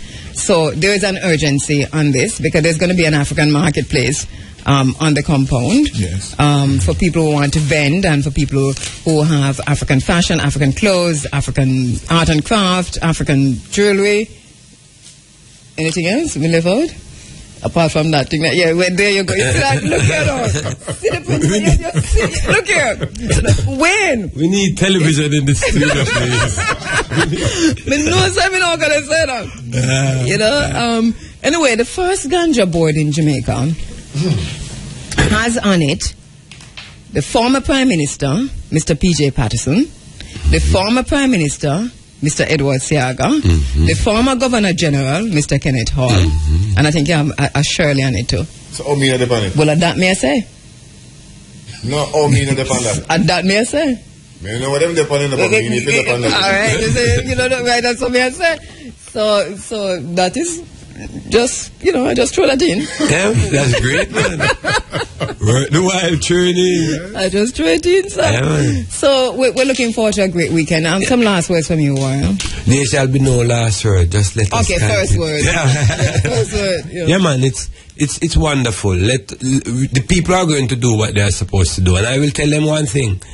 It is the first time. Well, it's the first time they are hearing such promotion through IRA FM. Give thanks. Yes. And it's the first time they are going to come to this type of celebration and see a professionally laid out situation. All right. Proper stalls. Yes. We don't need to describe the school anymore. It is well described. Yes. Proper water, yes. Proper bathroom facilities. Yes. Everything is going to be perfect. So they have no choice but to behave in a perfect way. All right, there we you give go. thanks. There you go. First word from you, Mr. Principal, Mr. Ryan Simpson. It is the place to be. 3 days of festival celebrating Black History Month is something that is well deserving. I think that we have done the emancipation, independence, but we really have not had a space over a 3-day period really looking at and celebrating Black history. And so this is something that I am just so looking forward to. I am particularly intrigued about Saturday program. The Festival of Drums. Festival of Drums. I'm looking forward to that because I do have a drum and I'm going to take bring your drum and come. Bring your drum and come. I'm going to take it and see what I can do. Yes. You know, and so... Do you know what kind of drum you have? No, I'm because not. Sometimes, you don't really know. It's all right. We find out on the day and I'm going to write it down. Yes. But I'm looking forward to that to see how that will work itself out throughout the day and to see what will happen in the night because I don't think that I'm going to be able to leave that space to go anywhere for the entire night. But we're going to take motorcade and remember we are going up so? Well, I shall return. Night? I shall return. Where we are going Saturday night?